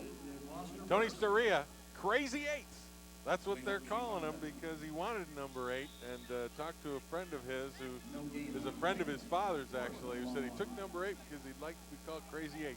So we will. And I'll tell you what, Tony made a big play right there, and decision time here for the East squad, and they'll take the timeout. Yeah, Jim Benefield going to discuss whether to go for it. It's 4th down and about 1 yard to go. Actually, maybe a little over 1 yard. 4:22 to go, so there's still time in this football game. So kind of a risky move here. 21-17, West leading. They have scored 3 rushing touchdowns in this game. Heron, Barnard, and Carter, all from short yardage. And the West, or the East rather, putting all their points on the board here in the second half. They're within 4, 21-17.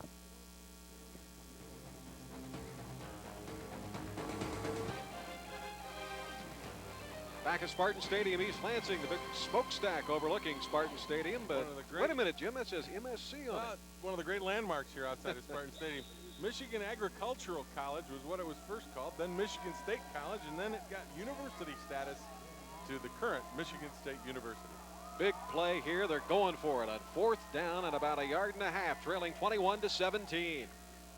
Wojciechowski, slant and caught. Oh, in traffic for the first down. Ashanti Watson. I tell you, he is their playmaker, and we've seen him make some plays. And that time, Wojciechowski put the ball in the only spot that he could to get the ball to his wide receiver on a slant route. And he got it in there, and in traffic, Watson came down with it and very, very much could have kept the East alive in this game, that play alone. Watson was a starting quarterback for Detroit Jesuit. Pretty good wide receiver right now. First down, and the handoff spinning Pat Harwood, but he could not spin free. Gained maybe a yard and a half. Gabe McCarty got him wrapped up. The All-State first teamer out of Hastings. Down to the field. Sunny afternoon down there, Jennifer Hammond. And you talk about Ashanti Watson being a tough player for this East team. He told me earlier in the week that he is the youngest of 3 brothers, and they most certainly put him through his paces, teaching him how to play the game of football, guys. That's right. His brother Brian, by the way, played in this All-Star game in '94. So, yeah, good. I understand that. I had 4 older brothers, and they were never nice to me. All better looking than you, too. No question about that. 21-17 West, 2nd down 8 from their 38, the East 38. Pump fake, Wojciechowski, long left sideline throw, underthrown, but coming back to get it like a good receiver should at the 30-yard line is Chris Masano, and he's come up with some big plays today. Masano does a great job here of adjusting to the ball, and this ball was underthrown, but Masano makes the play. So 31-yard completion to Masano, who comes off the field with the shirt tail hanging out of there, but he's happy. You see Masano out here. He makes the play down here, but if the ball is underthrown, he has to come back and make the play, and he does. And that's the key to it. Really, Wojciechowski doesn't have enough on the ball to get it done. But Watson, again, not Watson, excuse me, Masano comes back underneath the underthrown ball and makes the play. On first down to the air again. It's deflected and intercepted. Up the right sideline, the West coming up with the intercept, and it's Tim Wolf's second. His 3rd turnover today. Wolf's had 2 interceptions and a fumble recovery for this West squad, and that may put him right up top if you're talking about team MVPs. That is a tough break for Wojciechowski. It sure is, and a tough break for Caldwell, the receiver. He's out there. He does a nice job of getting himself open. Wojciechowski puts the ball a little high. He's got to make that catch, but the concentration by Wolf to take that tipped ball and go with it, that's just a great defensive back play. And you got to give Wolf all the credit in the world. Caldwell probably should have come down with it, but Wolf kept his concentration on the tipped ball, closing on it, and was able to make the play on it, intercept it, and maybe close the door on the East. Well, he led them to the Class C state championship, Traverse City St. Francis. Very versatile player. He can play quarterback, tailback, fullback, tight end, wide receiver. He also a kick and punt returner. He is also a pretty good interceptor. So big turnover from midfield. West breaking it out left side. Inside the 40-yard line goes Andy Rasmussen, rumbling his way for first down yardage, 11 yards. Delano McKinney that time was the one that brought him down, and if McKinney doesn't bring him down, it's 6 going for the West. As right now, it looks like maybe the air's come out of the balloon for the East squad.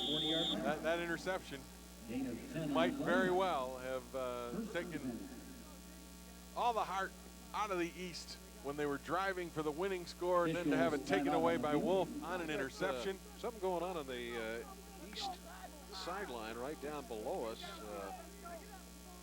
I'm not sure what it is. Well, we had a cart in the way, I guess. We had there's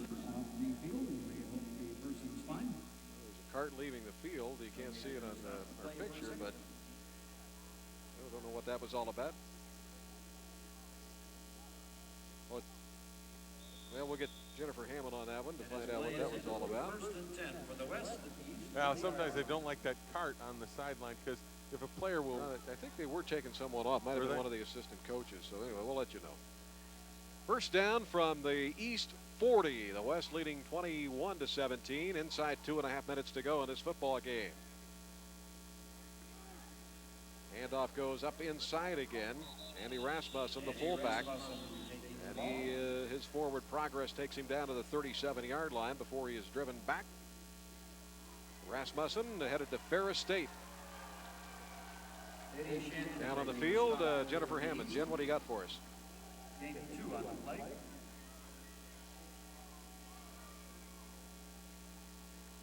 Second and 8.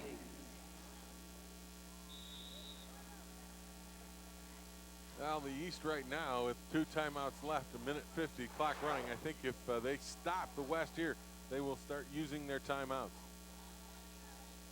Second down and 8 at the 38-yard line. The West up 4, 21-17. Out of the I formation. Medlack and good. Busting through defensively for the East to make the play. Tim Matway. Matway headed to Michigan State University out of Chippewa Valley. Timeout called by the East. And here's that timeout by the East. They've now got 1:27 left. They've got the West at a 3rd down and long situation. So, you know, the East still has glimmer, but just a glimmer right now. They've got to get the ball back in a hurry, and then they've got to score in a hurry. If the West should win, it would be the 3rd time they have put together back-to-back victories. They won 2 in a row in 91 and 92, and previous to that in 87 and 88. Let's try it again down on the field with Jennifer. All right, guys, and thanks. That gentleman you did see going off on the cart was Wes Wissert. He's an assistant coach at Bellevue High School, and he was injured standing right next to us here on the sideline when a play came off, and they kind of rolled up on the back of his right shin. He had a little bit of a cut there, and they tended to him and took him off to a hospital, guys. All right, great. Thanks, Jen. Hope he's doing fine. Tough on those sidelines. Got to be alert. If you're standing on the sideline and you're not alert, you can get in a little bit of trouble. 3rd down and 8 coming up. 1:27. The East with just 1 timeout remaining now. They trail by 4. So big play for Dan Medlack and the West offense. Out of the eye. Tailback gets the call. Carter spins away to the left. 35 and will get to the 34 short of the 1st down. An immediate timeout by the East with 1:19 to go. And a 4th down play coming up. That's that little counter tray look again, run by the West squad. This time again, see the quarterback reverse out, and the play will come back this way. Good job by Carter to make one guy miss in the backfield, and he was dangerous to possibly get the 1st down. But the East has seen that little counter look, and they had a lot of people on the backside of the ball and were able to bring him down 4 yards short of the 1st down. Carter's had a very nice second half. He replaced Noah Herron. Herron started the game at tailback and was in early in the 3rd quarter and then kind of nicked up his knee a little bit. Felt like he didn't want to take a chance on it, so he didn't return to the game. But Carter has picked up the slack. And a 4th down coming up, 4th and 5 for the West as they talk it over and will punt this ball. So a big punt coming up. And they've got Metlack, the quarterback, back there to punt. Yep.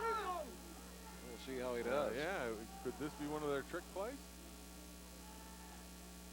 Shanti Watson, Marcus Curry back deep. No, he's going to kick it. Going to pooch it. High end over in. Depends on the bounce. Good bounce down inside. Oh, bounced into the end zone. Nobody there to keep it from going in. That could have been a brilliant punt. He got the turn on the football he wanted. He just didn't get the help on the other end from his teammates. Tony Starhia just a little bit late getting down there. Now, that was a big break for the East.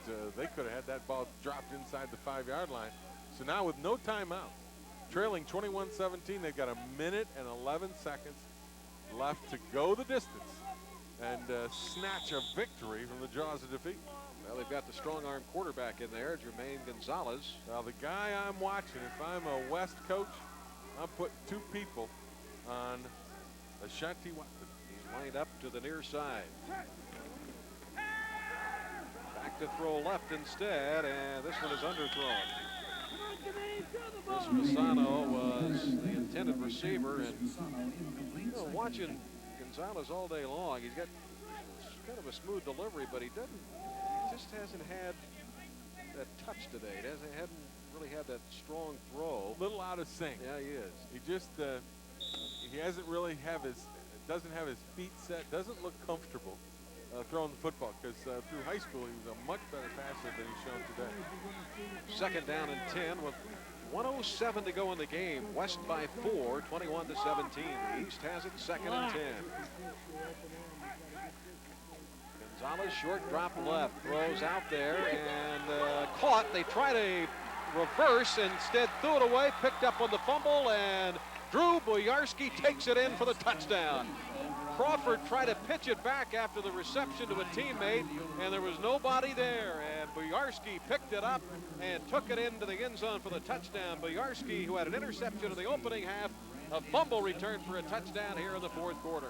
Well, that was one of the trick plays. As you take a look at the Boyarski clan, all of those people who came down here from Menominee, there's the pass. It's supposed to be a lateral right there, but Crawford was hit, tried a lateral after he was hit, basically threw it up for grabs. Boyarski saw it, went up, picked up the fumble on a bounce, and into the end zone he goes. And there is joy in the Upper Peninsula today. Oh, you bet. As Boyarski and his clan from the Upper Peninsula community of Menominee watch their hero, their town hero, make a big score touchdown today to close the East out in the 20th annual Michigan High School All-Star Game. Well, I tell you what, Jim, I don't know about the MVP for the West. You're looking at Tim Wolf, who's had 2 interceptions and a fumble recovery, and now Drew Boyarski with an interception and a fumble return for a touchdown. I'd have to go with co-players. I don't know. I'm glad we don't make that decision. Me too. Here's the extra point try. And speaking of the UP, there's Levi Jarvie knocking it through. We don't want to make anybody mad. And you know that if you and I make a decision like that, we'll make somebody mad. That's right. They're all MVPs as far as we're concerned. On a day like today, you know, you are an MVP by just getting here to this game. Well, the West will have won their second straight, and they won last year 35-9. They're winning today 28-17 with 59 seconds to go. So this is a huge win for the West. The East came in here heavily favored by as much as 2 touchdowns in this game, and the West came out and played very good defense. The East turned it over 4 times in the opening half of the football game, Jim, and that really set the pace. And the West got up 14-0, but then the East came out with their opening drive and made some things happen. They forced the turnover. Metlack coughed it up. Leeds made the recovery for a touchdown. Gonzalez connected with Crawford for a touchdown. Suddenly was tied up at 14, and you thought maybe the East had captured momentum. And really the key, I think, was after the game was tied, the West came out, and with the great running of Richard Carter out of Lansing Sexton headed to Northern Iowa, really just pounded the ball down the field and got into the end zone to take a 21-14 lead and regain some control and regain some momentum. Even though the East came downfield, got a field goal, making 21-17, still they were a touchdown away from taking the lead. So the East, while they tied it, the West regained control on the following drive, and that to me was the biggest drive of the game. 59 seconds to go, and Jarvie will kick off. There's Masick, who's had a terrific day for the East, but gonna fall a little bit short. Shawnee Watson, Marcus Curry back deep. Line drive kick. Hits at the left side 5 and skips over the hand of Shawnee Watson. Good job by Jarvie, really kicking that ball away from Watson. Line drive, got a skip on the turf and into the end zone and out. So the East now down 11 points. As you take a look at the trophy that goes to the winning team of this East-West High School All-Star Game, and which for the 10th time will be the West, and that will tie this series tie up. It up, yep. 10-10. Couldn't ask for anything better. Really a great spectacle. Bunch of good kids. Michigan high school coaches do a fantastic job putting this thing together. Well, they sure do. We appreciate all their help. First down from the 20-yard line. 28-17. Fumble on the snap. Wojciechowski falls on it. Right there is in a microcosm is the story of this game for the East. Turnovers and unable offensively to really get out of their own way. And the turnovers have just killed them. In the first half, it led to a 14-0 lead. Once they got back in it, the West got a big long drive on them, but then they turn it over with their last gasp on a hook and ladder play, and the West scores to put it away. Wojciechowski back to throw on a slant. Watson mishandles. Wojciechowski will be 3rd down and long coming up. So these youngsters 25 seconds away from thinking about the next level of their football careers on the college level. And as we mentioned, well represented are the colleges and universities. I think I counted 27 different colleges and universities. And these kids are going to take it to the next level. You know, another thing about them is a number of these kids are National Honor Society athletes and scholar athletes, GPAs up around 4, and they're quality kids. Wojciechowski sprints to the left. Throws, and behind the receiver, instantly, Mike Brennan, the tight end. Yeah, after you look at a game like this, you look down the roster and you say the folks in Northern Iowa are going to be interested in looking at Richard Carter. There's a good solid back, along with Noah Heron, headed to the University of Northwestern. Those of us who follow Big Ten football are going to have an opportunity to see him play. I think at Eastern Michigan, folks are going to like what they see in Ashanti Watson. And at Saginaw Valley, Mike Masek's going to make some plays for you up there in Saginaw Valley. Randy Alry will be very happy to have him. You bet. Had a tough season last year. So it is 4th down and 12 from the 18, with 20 seconds to go, and the West leading 28-17. Wojciechowski looking around, chased out of the pocket, running left, and whoops, he slips and goes down. And 8 seconds to go, so that'll be about all she wrote. Tough day for the East, too many turnovers, but give the West credit because they were able to run the football. They were able to make and come up with those turnovers. So well played on both sides of the ball for the West squad. Rich Holko with the win, and 16 years he's won a lot at Marshall High School, 125 and 37, 6 playoff appearances. He won the Double B championship back in 1996 when he was named Coach of the Year. And he'll be Coach of the Day here. So the final 8 seconds are running off the clock as players are shaking hands here on a sunny day in East Lansing. The West jumped out to a 14-0 lead. It was tied up, but then the West took control in the late and won it 28-17. Congratulations to the West winning their 2nd straight, 28-17 here today. The trophy presentation down on the field, Jennifer Hammond. All right, and thank you, Mark. I'm with Byron Carter and Gary Bernath, the UAW GM, for the trophy presentation to the winning team, the West. All right, thank you very much. On behalf of the Center for Human Resources co-directors Henderson Slaughter and Larry Knox, GM Vice President Gary Cowger, and UAW Vice President Dick Shoemaker, it's a privilege and an honor to present this trophy to the winning team, the West Side. Congratulations, guys, and looking forward to next year. All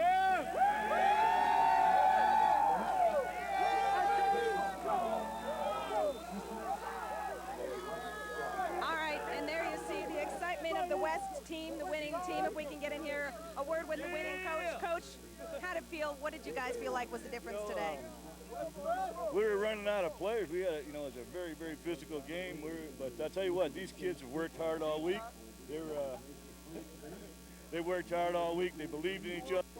For one day, they became a great team. They worked at it, and we came here. We did what we wanted to do. A lot of talk about the East being the dominant team, but you guys really proved them different today. I know what you're saying, but we all read the Free Press in the West Side of the state. You just don't read about the Battle Creek Inquirer and the Hancock Daily and stuff. We got some people who can play on the West. The Grand Rapids. We don't have national publications. All right. Congratulations to the West All-Stars. They take home the championship trophy for a 2nd straight year. Their name is on it again, guys. I think she touched a... Yeah, she touched a chord, and I think we talked so. about it a little bit, that the media center is in the Detroit metropolitan area, but these kids on the West, the Battle Creek newspaper and the Hancock newspaper and the Grand Rapids newspaper, they can all play too, and they come out here every year and they try to prove it. And so far, 10-10, it's about as close as you can get. Well, this was a whole lot of fun, Jim Brandstatter. We enjoyed working with you. A little tune-up. We got the Lions season coming up, so here at Spartan Stadium, the West made it 2 in a row as they battled past the East. The final score, 28-17. There's the happy winning team.